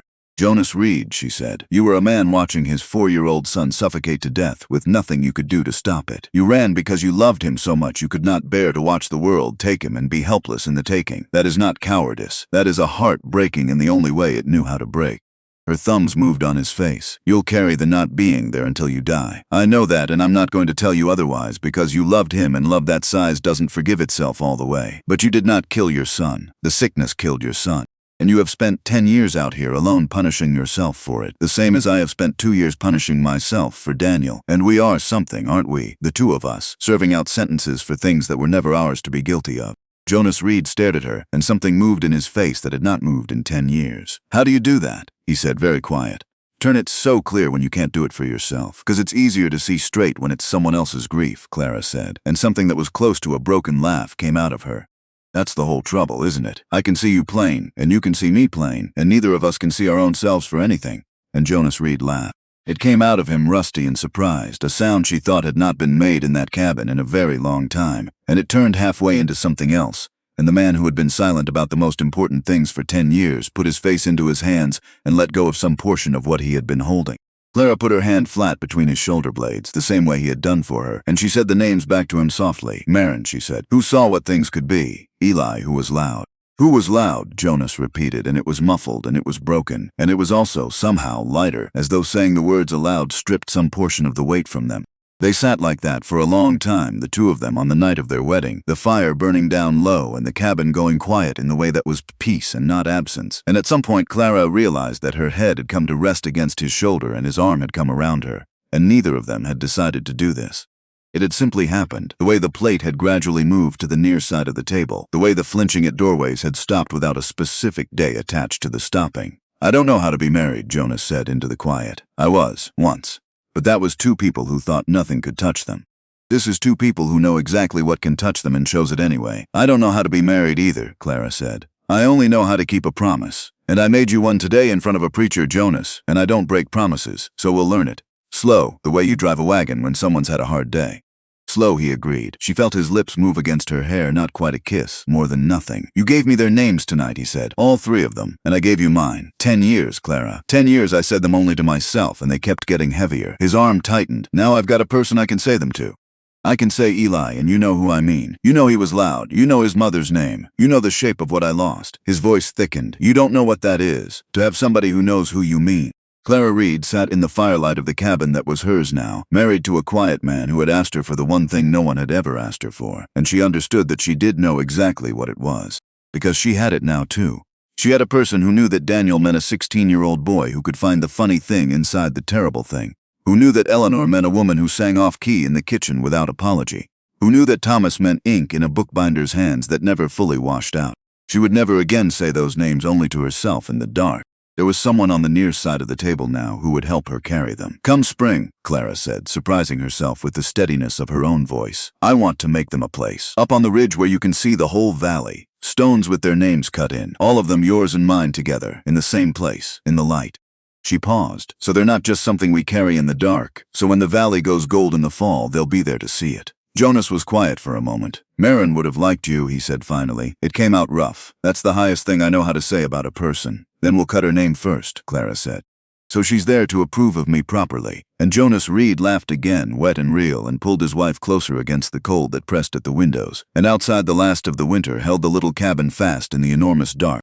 But inside it, for the first time in 10 years for one of them and 2 years for the other, neither Jonas Reed nor Clara Reed was carrying their dead alone.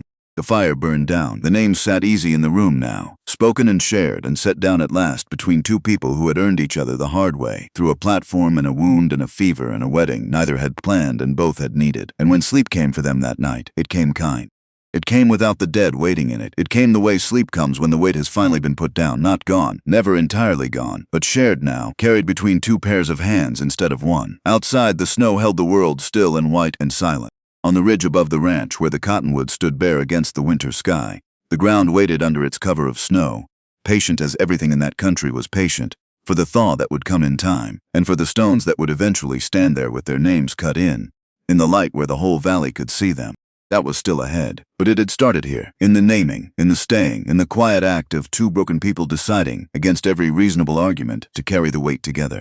The thaw came late that year, and when it came all at once, the way mercy sometimes arrives after a hard winter, not gradually but in a single decisive turning, as though the season had simply made up its mind. Clara woke one morning in early April to the sound of water running everywhere, off the roof and down the walls and through the draws in small rushing streams, and she lay still for a moment listening to it and understanding that the ground would soon be soft enough to keep the promise they had made on their wedding night. They cut the stones together, over the course of 2 weeks in April, working in the evenings after the day's other work was done. Jonas did the hauling and the rough shaping, dragging the pieces of gray granite down from the upper ridge on a sledge he built for the purpose, and it turned out he had a serviceable hand with a chisel, learned somewhere in 10 years of doing every job on the place by himself. Clara guided his hand on the lettering until he had the feel of it, and then she sat on a nearby stone and watched and did not hurry him, because she had understood from the beginning that the work itself was the point, not only the result. Marin Reed first. Clara had told him to begin with Marin, and he cut the letters with a care that was different from the care he brought to other work, slower and more considered, as though each letter were a word in a longer sentence he was taking responsibility for getting right. Then Eli Reed, and beneath his name, because Clara insisted and Jonas could not speak to argue it, 4 words. He was loved well. Then her 3, Thomas Ashworth, Eleanor Ashworth, Daniel Ashworth. When they set the last stone into the ground on the ridge and stood back, 5 names in the spring light with the whole valley spread below them, and the cottonwoods beginning to show the first pale green of new leaves, something settled in both of them that had been standing on edge for years. The settling was different from anything Clara had felt at any of the 3 graves she had stood at in Philadelphia. Those graves had been endings. This was something else. This was the names moving from the dark interior place where she had kept them, into the light where anyone could see them, into a country they had never been but where she now lived, into the world she was building, rather than the world she had lost. Jonas took his hat off. He stood holding it at his side and looked at the 5 stones for a long time. Clara took his hand. Neither of them spoke. It was the good kind of silence, the kind they had learned to keep between them like a warm coal, the kind that did not need filling. Spring turned the ranch into a country she had not seen before. The grass came up green and unbelievable after the white months, and the cattle moved differently in it, the whole herd carrying itself with a different ease, and the calves that had made it through the winter ran in the new pasture with the extravagant, pointless energy of young things discovering that the world is larger than they had been led to believe. Clara found that she had a gift she had not known she possessed for growing things. She had grown up in Philadelphia among cobblestones and soot, and she had never in her life put a seed in the ground. And yet when she put in the kitchen garden along the south wall of the cabin that first spring, working the soil with a fork Jonas had left leaning against the wall without comment, the garden came up as though it had been waiting for her specific hands. beans and squash and potatoes and a row of tomatoes that she nursed through the last uncertain cold of April with overturned crocks at night, carrying them in against her chest in the dark when the temperature dropped without warning, the way you carry something you intend to keep. By June, there was more green coming out of that ground than the two of them could eat, and she began to put up preserves, jars of tomatoes and green beans and pickled squash, lining the shelves of the root cellar with the bright colors of a summer being kept against a winter that would come regardless. The cabin changed. It had smelled of one man alone for 10 years, of old wood and leather and cold ash and the closed smell of a place that has not expected company. Now it smelled of bread and dill and simmering fruit and the warmth of a house where someone is always in the process of making something. Jonas would come in from the day's work and stop in the doorway sometimes, not coming in immediately, just standing there breathing, and Clara would not look up from what she was doing, because she had learned that this was a moment for him and not for her. They found their rhythm the way she had said they would find it, slowly, the way you drive a wagon when someone has had a hard day. It was not the romance of the stories she had read in Philadelphia, the kind that arrived fully formed in the first chapter and required only that the obstacles between two people be removed. It was something built with smaller materials. It was Jonas learning that she took her coffee black and strong and starting to leave the pot on the back of the stove so it would be there when she came down before light. It was Clara learning that his silence in the evenings was not distance but rest, the genuine rest of a man who had spent himself entirely on the day's physical work and needed the quiet the way other men needed conversation.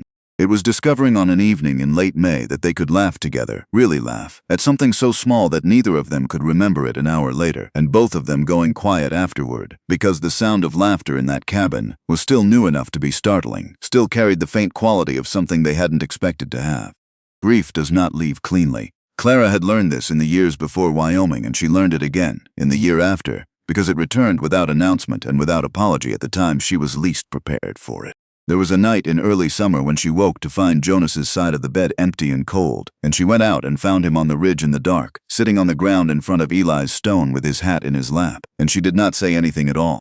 She went and sat down beside him in the wet grass in her nightdress and put her shoulder against his and waited. After a while he said he'd have been 15 this month. I keep doing the arithmetic. Every year I do the arithmetic and think about what he'd be like, what kind of boy he'd have grown into, whether he'd have wanted the ranch or wanted out of it. 15, Clara said. She let the number sit between them and did not try to talk him out of the ache, because she had learned that the ache was love with nowhere to go, and you do not talk a person out of love. You sit beside it with them. That is all there is to do, and it is enough. There was a morning she came into the kitchen and stood at the stove stirring something, and felt a sound rise up out of her before she had decided to make it. A few bars of a hymn, badly rendered, slightly off-key, and she realized with a jolt that ran from her throat to her feet that she was humming. Her mother's song. The one she had not been able to make herself hum since the kitchen on Spruce Street went quiet. She stood at the stove with the spoon in her hand and the sound coming out of her, tentative and imperfect and real, and she understood that some part of her had decided without consulting the rest that it was safe now, that the kitchen was not going to go quiet again, that there was a person in the other room who would still be there. She was crying before she knew she was crying, and when Jonas came in from the barn and found her standing at the stove with the spoon and the tears, he crossed the room without hesitation and put his arms around her from behind and held on, and she said, "I was humming Mama's hymn. It just came out of me," and he said, "I heard it from outside," and neither of them said anything else for a while, and it was the best cry she had ever had. Grief and healing in the exact same tear, arriving together, which was the only way the best ones ever came. It was in this way, not in any single dramatic turning, but in the accumulated weight of ordinary days, that Clara Reed became the person who lived at Harrow Flats rather than the person who had ended up there. Everett Crayle came in March, 3 months after the wedding. He came on a gray morning with the mud of the spring thaw on his wheels, and a suit that had been expensive when he bought it, and had been through circumstances since that had not been kind to it. Clara was in the yard when the buggy came up the road, and she stood watching it come with the stillness of a woman who had learned to read approaching things before they arrived. She had not seen him since the platform. 6 months. In those 6 months she had crossed the yard in a blizzard carrying warm water for a mare with a sore leg. She had sewn a man's leg back together by firelight with hands that did not shake. She had sat up 3 nights through a fever and come out the other side of it changed in ways she was still taking stock of. She had stood on a ridge in April and cut names into stone. She had put a seed in the ground and watched it grow. She did not feel, looking at the approaching buggy, the thing she would have felt 6 months ago. She did not feel the knees trying to give way or the cold opening in her chest. She felt something quieter and more complicated, the feeling of someone looking at a thing that had once had power over them and discovering that the power has been transferred elsewhere. Everett Crayle climbed down from the buggy and stood in the yard and looked at her, and then looked past her at the cabin and the garden and the fat cattle in the near pasture, and she watched him take the inventory of it, and she watched something move through his face that she had seen on the faces of other men in other circumstances, the face of a man adding up a column of numbers and finding that the sum is not what he expected. Mrs. Reed, he said. He had remembered to use the name. She gave him that, Mr. Crayle. She did not move toward him or away from him. She stood where she was and let him come to her. He came and he stopped at a distance that was not quite the distance of respect and not quite the distance of fear, somewhere between the two, and he looked at her with the expression of a man who has driven a long way to say something and is now reconsidering whether he has the stomach for it. You've done well for yourself, he said, and the words had a quality she recognized, the quality of a compliment that is not entirely a compliment. I've worked hard, Clara said. There's a difference. Something flickered across his face. I'll grant you that. He glanced toward the barn. Is Reed about? He's about. He'll come when the work allows. Say what you came to say to me, Mr. Crayle, and I'll decide what's worth his time. Everett Crayle had the expression of a man who is not accustomed to being managed by women and is too tired and too frightened to object to it today. He reached up and removed his hat, and she recognized the gesture and what it had meant the last time she had seen it, and she waited. I've fallen on difficult circumstances, he said. The words came out the way all genuinely costly words come out, as though they had been held too long in a clenched hand and were arriving with the marks of the holding still on them. The mercantile. There was a partner, and then there wasn't, and the debts that remained were mine alone, and the credit that had kept things moving dried up when the partner went. The bank has a note coming due that I cannot meet. He looked at her, and she saw in his eyes the thing she had been watching for, the thing that would tell her what was actually happening inside the performance of this visit. She saw fear. She saw calculation. She did not see sorrow. I've come to ask for a loan. Against the store as collateral, it would be secured. Reed would risk nothing. Clara stood very still for a moment. She let the full weight of what he had just said settle into the yard between them. You have come here, she said, and her voice was level and clear, the voice she had developed for occasions when clarity mattered more than any other quality, to ask me for money. Me. The woman you stood on a train platform and told wasn't worth the ticket you'd already paid for. In front of 40 people. You tipped your hat. Everett Crayle's jaw moved. I was hasty on the platform. I'll own that. A man gets news that frightens him and he takes it out on the woman he sent for. Clara finished the sentence for him without heat. On the woman who sold everything she owned to make the journey. On the woman who had nowhere left in the world to go when you walked away. She tilted her head slightly. And now your fine life has come apart and you've driven 40 miles in a suit you can't afford to ask me for help. And you're telling me you were hasty. I'm telling you I was wrong. The words cost him. She could see them costing him, each one extracted at some price he was not accustomed to paying. I'm asking you to be the better person. A Christian mercy, Mrs. Reed. That's what I'm asking for. Clara looked at him for a long moment. She looked at the suit and the fear and the calculation and the absence and all of it, of anything that resembled genuine sorrow for the specific thing he had done.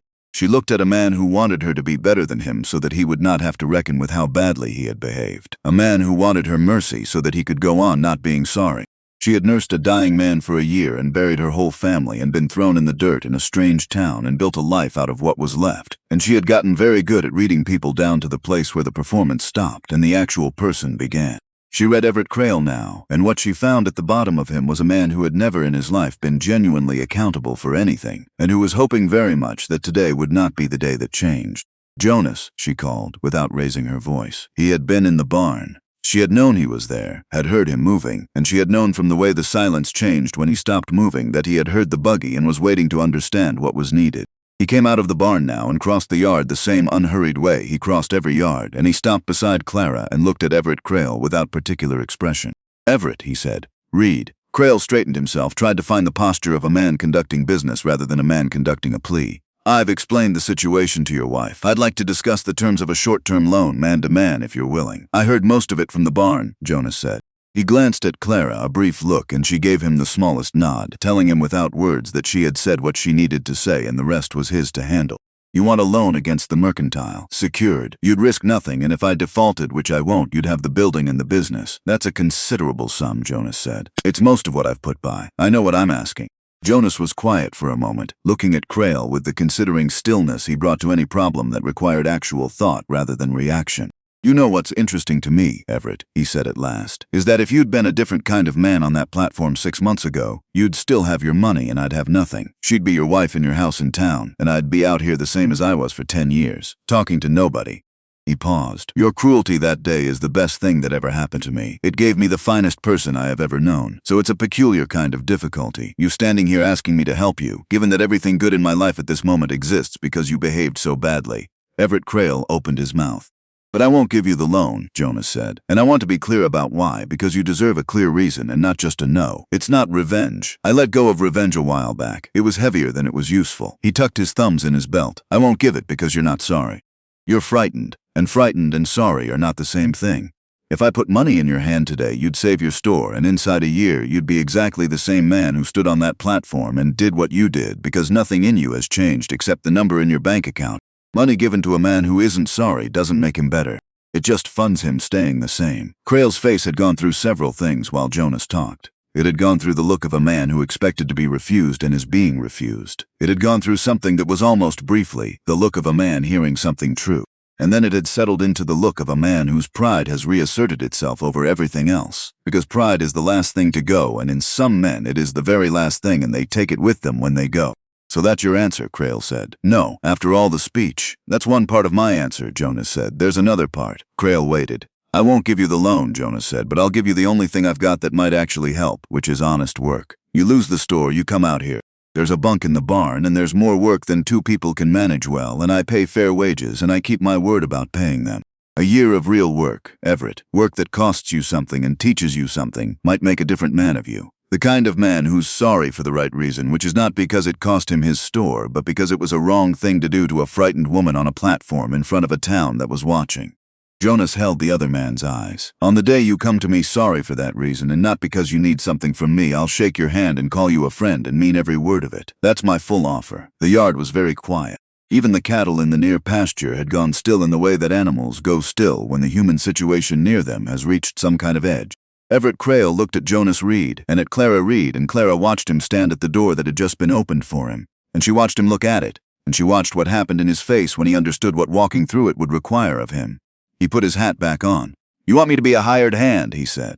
On the ranch of the man who married the woman, I turned away. You're offering me charity dressed up as work and calling it wisdom. I'm offering you honest work, Jonas said. The rest of what you said is yours and not mine. I'll manage on my own. Crayle's voice had recovered its old quality, the quality of a man reminding everyone present, including himself, that he had not yet been reduced to the level of accepting help from people who had every reason to let him fail. I didn't come all this way to be told to sleep in a barn. No, Jonas said. You came all this way for money, and I don't have money to spare for a man who doesn't know yet that he's sorry. But the work is a real offer, and it'll stand. If you change your mind, the road comes out here the same as it always did. Crayle looked at Clara. It was the look of a man searching for a crack in a wall he has just established is solid. Clara met his eyes and said nothing. She had said what she had to say. The wall was what it was. He climbed back up into his buggy. He arranged himself in the seat with the practiced movements of a man maintaining his dignity through the force of physical habit. He took up the reins. You'll regret turning me away, he said. It was the thing men said Clara had learned when they had nothing left to say that was true. Both of you. Drive safe, Everett, Jonas said. The road's still soft from the thaw. Crayle drove. The buggy went back down the road the way it had come, and the mud of the spring thaw accepted the wheel marks without comment, and the sound of it faded it into the general sounds of the April morning, birds and water and the movement of the cattle, the sounds of a working ranch on a day that would go on being a working day regardless of what had just happened in the yard. Clara stood and watched the road long after the buggy had gone out of sight. He won't come back, she said. No, Jonas said. He won't. The offer was real, the work it was. Jonas looked at the road. It was for him, but it was also for us. Because if I'd given him the loan, we'd have spent the rest of our lives wondering whether we'd done the right thing or the easy thing. And now we don't have to wonder. Clara thought about this. He'll lose the store. He will. And he'll blame us for it. He'll blame everyone except himself for it, Jonas said. That's the whole of the man. And it was the whole of him before we ever met him. And nothing we do or don't do changes it. The only thing that changes a man like that is his own reckoning with himself, and we can't give him that. He has to find it. Clara looked at her husband. She looked at the steadiness of him, the same steadiness she had first seen on a platform in October and had been understanding more deeply ever since. A person you've already thrown in the dirt, she said slowly. Working something out, can't be made afraid of falling. Do you know that's what I feel right now? He came here to threaten or to beg or both, and I'm standing here feeling nothing but sorry for him. Not for what he did to me, for what he is. A man who had every chance and couldn't use any of them. That's a hard thing to feel about someone who wronged you, Jonas said. It's the right thing, Clara said. I think it's the right thing. She turned back toward the cabin, toward the garden and the work that was waiting. The day it flipped, she said, from his life being better than mine to mine being better than his. When was it? Jonas was quiet a moment. The day you got in my wagon, he said. Not because I saved you. You'd have found your own way, Clara, I believe that. But that was the day you decided to trust one more time when you had every reason not to. That's what he can't do, that's the whole of his trouble. He can't let anyone help him, because letting someone help means admitting you can't do it alone, and he'll go under before he admits that. He looked at her. You went under on that platform and you let a stranger pull you out and you got in the wagon. That's the bravest thing I ever watched a person do. Clara stood in the yard of her ranch in the spring morning and felt the last of the platform let go of her. It had held her for 6 months, through the wagon ride and the first hard weeks and the storm and the wound and the fever and the wedding night and the naming of the dead. It had held her through this morning. And now it released her, not because Everett Crayle had shown up and been defeated in any dramatic way, but because he had shown up small and frightened and unchanged, and she had looked at him and found that the thing she felt for the man who had thrown her in the dirt was nothing more and nothing less than ordinary human pity. She went in and made coffee, and Jonas came in behind her, and they sat at the table the way they sat every morning, across from each other, and drank it in the good quiet, and the spring light came through the window and lay across the table between them, and the names on the ridge stood in that same light, and the garden was coming up along the south wall, and it was enough. It was more than enough. It was a whole life. Boyd Crayle came that night. She had not forgotten Boyd. She had, if she was honest, expected him, the way you expect bad weather when something in the air changes in a way that has always preceded bad weather before. Boyd had always been the more dangerous of the two, not because he was smarter, but because he was simpler, because where Everett wanted something and used threats as leverage, Boyd simply liked the threats. She was inside, Jonas in the barn, finishing the evening chores, when she heard the sound that was wrong. Not footsteps on the path, not horses on the road. A different sound, closer, the sound of someone moving carefully along the outside wall of the cabin with the deliberate patience of someone who does not want to be heard. Clara stood in the middle of the kitchen and listened, and her mind went very still the way it went still in emergencies, clear and cold and oriented entirely toward what needed doing. She knew where Jonas kept the rifle. She had known since the first week because she had made it her business to know, the same way she had made it her business to learn the well and the woodpile and every other practical fact about the place she was living. It was on the rack above the door. She took it down with both hands. She had never fired a gun. She knew in the abstract how guns worked. She stood in the kitchen holding it and breathed once, slowly, and then she went to the door and opened it. Boyd Crayle was at the corner of the cabin. 2 men she did not know were in the yard behind him, and she understood immediately from their posture and the way they held themselves that they were not here to talk.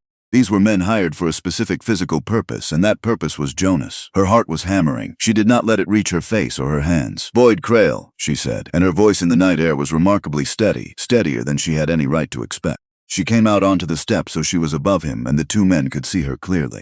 "I know who you are, and I know who sent you, and I know what you came here to do." Boyd turned. She saw the calculation happen in his face, rapid and not particularly deep. The calculation of a man deciding whether a woman with a rifle was a complication or a bluff. "Put that down before you hurt yourself," he said. "I'm going to tell you something," Clara said, "and I'd like you to hear it clearly before you decide on your next move. My name is Clara Reed. My husband is in that barn, and he'll be out in a moment, and there are 3 witnesses on the road right now who can see everything happening in this yard." Boyd looked at the road. It was dark. He could not see the road clearly from where he stood. There were no witnesses. There was no one on the road. But Boyd Crayle could not be certain of that from where he stood, in the dark, with a woman pointing a rifle at him from an elevated position and speaking with the tone of a person who is telling the truth. "You're bluffing," he said, but the certainty in it was already compromised, already half a question. "I'm telling you what I see," Clara said, "and what I see is a man standing on my land in the dark with 2 hired men, on the night his brother drove away from here empty-handed. And I'm telling you that there are people who can see it too. And I have your name, Boyd, your full name, and my husband will have yours first thing tomorrow morning when he rides to the marshal's office." There was a silence, the kind of silence in which a man does arithmetic. "Your husband," Boyd said, "isn't going to reach any marshal. Then you'd better hope the 3 people on that road don't either," Clara said. She kept the rifle where it was. She kept her voice where it was. She stood on the step of her own house and she did not move backward. "Because I'll tell you what's going to happen next, Boyd, if you stay in this yard. My husband is going to come out of that barn, and he is going to be considerably less interested in talking than I am. And whatever happens after that happens in front of witnesses. Is that what your brother sent you out here for?" Another silence. And then from the barn, the sound of the door. Jonas came across the yard the way he always crossed it, not hurrying, not announcing himself, just moving with the direct economy of a man who has decided where he is going and is going there. He came up beside Clara and looked at the 3 men in his yard, and the looking was very quiet and very complete. "Boyd," he said. Boyd Crayle looked at Jonas and then back at Clara and then at the road, where the darkness was unbroken, and told him nothing. He looked at the 2 men he had brought, who were looking at each other with the expression of men reconsidering the terms of what they had agreed to. "We're leaving," Boyd said. It came out as though it had been his idea from the beginning. "Tell your wife to put that thing down before she shoots her own foot." "My wife," Jonas said, "knows exactly what she's doing." Boyd Crayle and his 2 hired men left the yard. They went down the road in the dark and did not look back, and the sound of them faded, and the night resumed its ordinary sounds, and Clara stood on the step of her house with the rifle in her hands and felt her legs decide that the emergency was over and communicate this to the rest of her by going unreliable. She sat down on the step. Jonas sat down beside her. He looked at the rifle and then at her face and then at the rifle again. "You've never fired that," he said. "No." "Were there witnesses on the road?" "No." He was quiet for a moment. Then he said, "Where did that come from?" "I don't know," Clara said. "From the same place the stitching came from, I think. The place that comes forward when there's no other option." She set the rifle across her knees and looked out at the dark yard. "I was terrified, I know. My hands are still shaking. I know that too." He put his hand over hers on the rifle, warm and steady, and left it there. "You stayed," he said, in the tone of a man who had expected something else and found this instead. "You taught me what staying looks like," Clara said. In the morning, Jonas rode to the county marshal's office. He had, in fact, ridden there twice before, quietly, on 2 separate occasions after Boyd's earlier visits to the property. And there was a record of complaints and a description and a name already on file by the time he arrived this 3rd time with the account of the previous night. It took 2 more weeks and a deputy and a morning of careful work, but Boyd Crayle was taken up for threatening behavior and the destruction of property, the broken fence and the burned roan that had been documented and sworn to. It was not a dramatic resolution. There was no courtroom, no confrontation, no moment of public reckoning. There was only the quiet, patient work of a woman who had started writing letters and keeping records from the very first time Boyd Crayle had ridden onto the property, because she had learned very early in her life that the people who endure are not always the people who fight loudest, but the people who keep the clearest account. Everett Crayle lost his store that autumn. The news came out to the ranch the way all news came, slow and second-hand, carried by the supply teamster who made the monthly run and liked to talk. The mercantile had gone to the bank. Crayle had sold what he could and left Dillon, headed east or further west. No one was entirely certain, which was in itself a kind of answer about what a man standing in a town amounted to when it ran out. Clara heard this and waited for something to move in her and found that what moved was small and quiet and mostly resembled the sorrow she felt for a tree that had been growing wrong from the beginning and had finally fallen from its own weight. She felt no triumph. She felt no satisfaction. She felt the muted grief of waste, of what a person might have been if they had been willing, at any of the many available moments, to be a different person. "He never came back," she said to Jonas that evening. "The offer. He never came for the work." "No, that's the saddest part," Clara said. "Not the store. The door he walked past." Jonas looked at her across the table. "A man carries a door he wouldn't walk through," he said. "Longer than he carries most things." She thought about this. "Do you think he'll ever be sorry?" "Not frightened. Sorry. I don't know," Jonas said, which was the honest answer. "Some men find it. Some men find it too late to do anything with it. Some men take it with them." He picked up his coffee. "It's not ours to decide." We opened the door and he walked past it. "That's the whole of our part." Clara nodded. She looked at the window, at the darkness that was the ranch and the ridge and the 5 stones sitting in it somewhere. "Then we let him go," she said. "We let him go," Jonas agreed. And they did. They let Everett Crayle go the way you let go of weather that has passed. And they spoke of him very little after that. And in time his name became simply a part of the story of how things had come to be the way they were, the necessary cruelty at the beginning that had set everything in motion, without which nothing that followed would have existed. The ranch prospered, not in the way of dramatic fortune, but in the way of steady accumulation, the way a good thing grows when 2 people tend it with consistent attention and genuine intention to stay. The herd expanded. Clara's garden became something the neighboring families mentioned when they spoke of Harrow Flats, and she began to trade her preserves and seedlings for the things the ranch needed, and the tin that had once held her escape fund and then held her wages gradually became the fund for seed and new equipment, and eventually a second horse, a bay gelding she named Copper, because he was the color of new pennies and had an opinion about everything. The evenings lengthened into something she had not known she was missing, which was the simple pleasure of being known by someone who was not going anywhere. Jonas told her his life in the long, quiet evenings of that year, and the years that followed, piece by piece, the way a man tells things when he has stopped being afraid of what the telling will cost him. He told her about Missouri and his father and the barn dance where he had met Marin.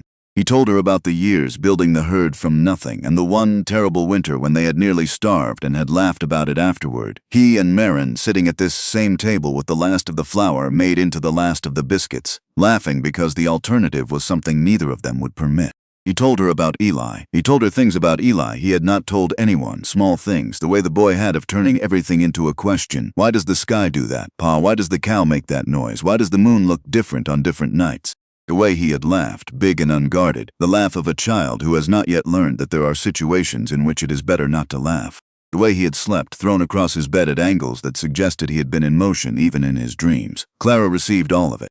She put each piece beside the pieces she already had, and the picture of Eli Reed that built itself in her mind over those years was specific and detailed and beloved. The picture of someone she had never met and missed anyway. She gave Jonas her dead in return, in the same way gradually, story here and a memory there. She told him about the bindery, about going to meet her father at the end of the workday as a girl, and the smell of it, leather and glue and the dry smell of old paper being pressed into new shape. She told him about Eleanor's kitchen and the hymns and the biscuits made by Phil. She told him about Daniel, more and more about Daniel as the years went on, and the grief changed shape from a thing that crushed to a thing that merely ached, the ordinary ache of love that has no living object left to rest on. She told him the thing she had never told anyone else about Daniel's death, the thought that had sat in her for 2 years before she said it to Jonas on their wedding night, the thought that he had been paid for 3 weeks of a dying man's life, that this was the arithmetic of what had happened, and she waited, as she always waited when she said it, for the thought to be contradicted. Jonas never contradicted it. He said, instead, what he had said on the wedding night, in different words many times over the years, that Daniel had been a man who made a man's choice, and that the love that had sent him to the ironworks was the same love that made him worth grieving, and that you cannot extract the love from the loss without losing the person. And Clara Ashworth Reed had loved her brother well and completely, and there was no accounting for that in any ledger she needed to feel ashamed of. She never fully forgave herself. Jonas had told her she probably wouldn't, and he was right, but she forgave herself enough to live.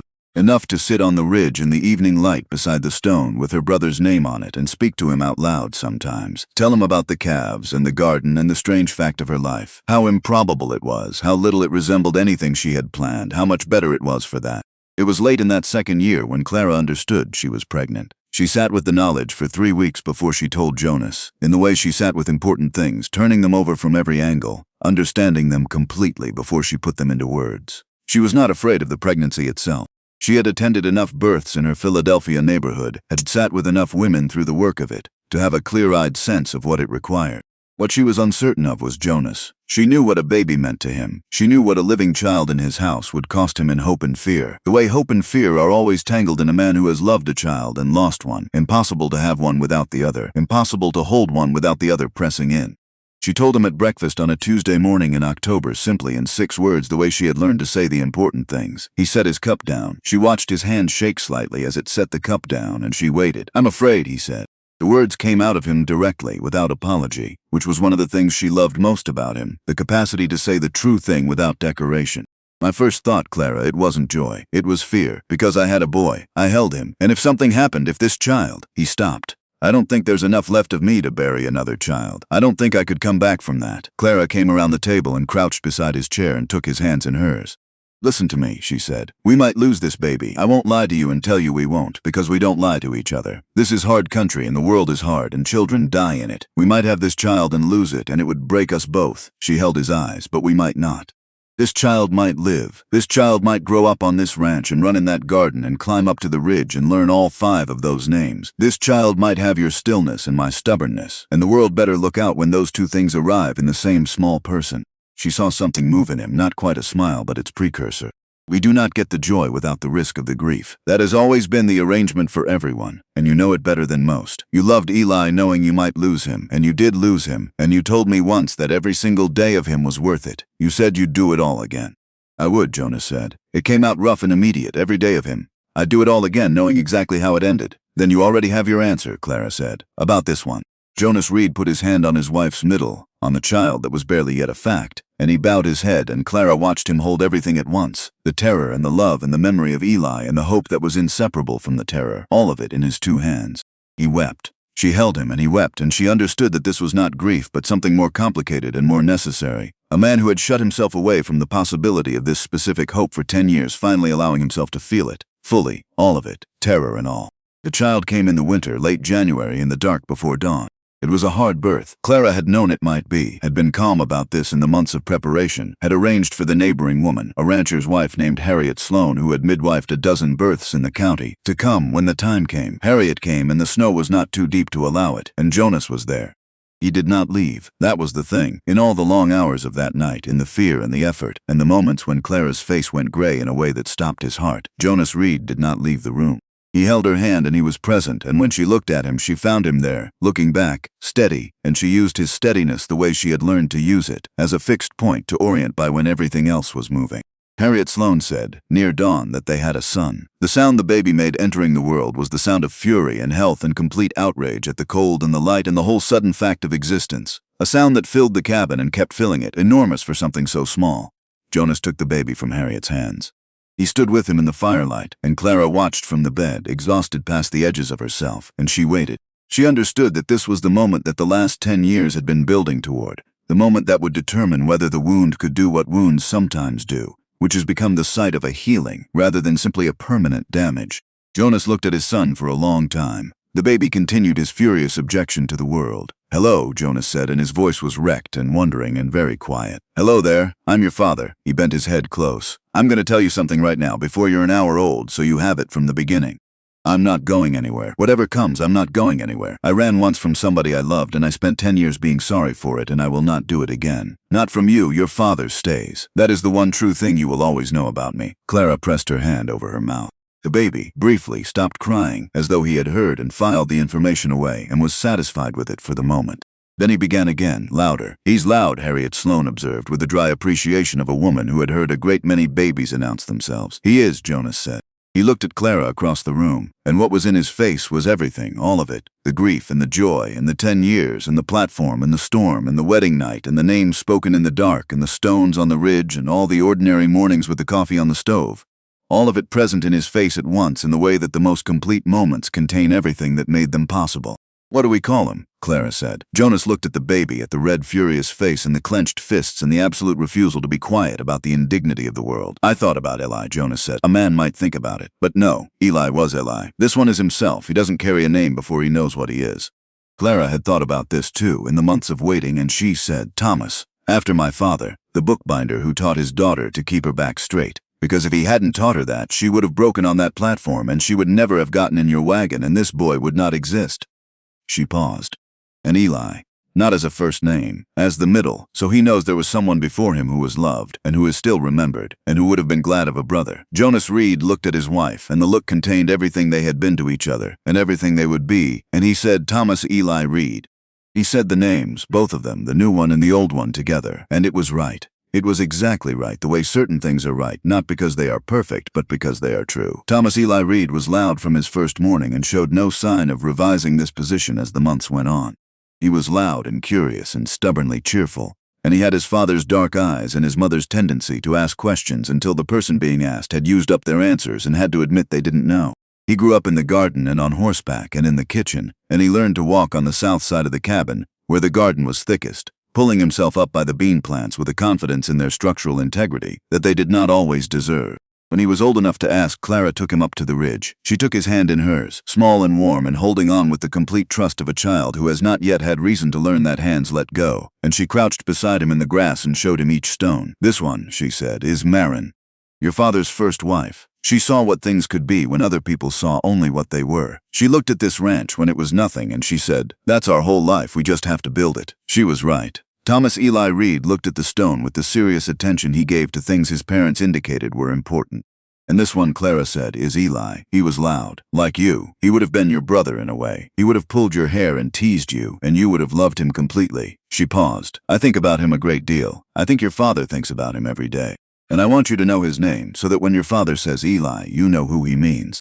You know it was someone real who was loved." "Eli," Thomas said carefully, testing the name, finding it solid. "Eli," Clara confirmed. She showed him all 5 stones. She told him every person, Thomas the bookbinder, Eleanor who sang, Daniel who could find the funny thing inside the terrible thing. She told him these things the way Jonas had asked her to tell them, years ago on their wedding night. Because the telling was what kept the names alive. Because a name said aloud in a living voice was a name that still existed in the world, and no one who is still named is entirely gone. Thomas Eli Reed said the names back to her one by one, the way his father had said them back to his mother in a firelit cabin on their wedding night. And each time he said one, it was lighter. It was exactly as Jonas had promised her it would be. Jonas lived to an old age, which was not something either of them had taken for granted, and both of them were grateful for. He lived to see Thomas grown and the ranch doubled in what it had been, and grandchildren running loud and cheerful through the same kitchen where Clara had once stood unable to hum a hymn. He slowed in the way that strong men slow, gradually and then more quickly, and there came a morning in his 71st year when he did not wake up. Clara woke beside him and lay still for a moment, for she understood, and then she lay still for a longer moment after she understood, and she did not cry out, and she did not call for anyone. She lay beside her husband of more than 30 years, and she held his hand, which was still warm, and she talked to him. She told him the things she had told him 1,000 times over, and the things she had never found the right occasion for. She told him about the morning on the platform, what it had actually felt like, standing there with everything gone, and how she had looked up and there he was, so still that the whole town had forgotten to see him. She told him that she had gotten in the wagon not because she was brave, but because she was out of options, and that she had learned from him over 30 years that this was sometimes the same thing. She told him that she had loved Marin without ever meeting her, that she felt she had known her from the description of that yard and those 3 walls and the woman who stood below and laughed when her husband put the roof beam wrong. She told him about the morning she hummed the hymn, that it was because of him, that the kitchen was safe again because he was in the next room and she knew he would still be there. And then she said what he had said to her, on the worst night of her life and the best of them, the words that had turned 2 broken people into a home. "Tell me their names," she said to the quiet room. "Tell me their names, Jonas." And she said them, everyone. Marin, who saw what things could be. Eli, who was loud. Thomas Ashworth, the bookbinder. Eleanor, who sang. Daniel, brave and funny and gone too soon. And Jonas Reed, who had driven slow because she had a hard day, who had hung a lock and left a key and a note with 4 words, who had asked a weeping stranger for her names and given her back her whole self in the asking. She said his name last. She would carry it now the way he had carried hers, and the carrying was not a burden but an honor, and she knew that because he had taught her. Thomas came and found her and brought her down from the ridge, where she had gone to sit with the stones on the morning after. He put his arm around her, this loud beloved son of theirs, and she leaned against him, and she looked out at the valley going gold in the October light, exactly as the letter had once promised, exactly as it had always been. Patient and enormous and entirely without interest in the small human arrangements that had been made and unmade beneath it. Clara Reed died 9 years later in her sleep, in the bed she had shared with Jonas for 3 decades. She died in a house full of people who loved her, with the sound of grandchildren somewhere in the other room, with the smell of something baking in the kitchen where a woman had once stood unable to hum. They buried her on the ridge beside Jonas, and they added her name to the stones, and beneath it, because Thomas insisted and no one argued, 4 words. She kept her back straight. The stones stood on the ridge through all the seasons after, through the gold Octobers and the white Januaries and the green Aprils, when the water ran everywhere off the roof and through the draws and a person could believe in mercy if they were paying attention. They stood through the years and the decades and the children and the grandchildren and the generations that came after and asked their own parents the same questions that Thomas Eli Reed had once asked on a ridge with his small hand in his mother's. And the names were said. Again and again they were said, one to another, parent to child, in the light where everyone could see them, exactly as Clara had wanted, where the valley went gold in the fall. They were never carried alone again.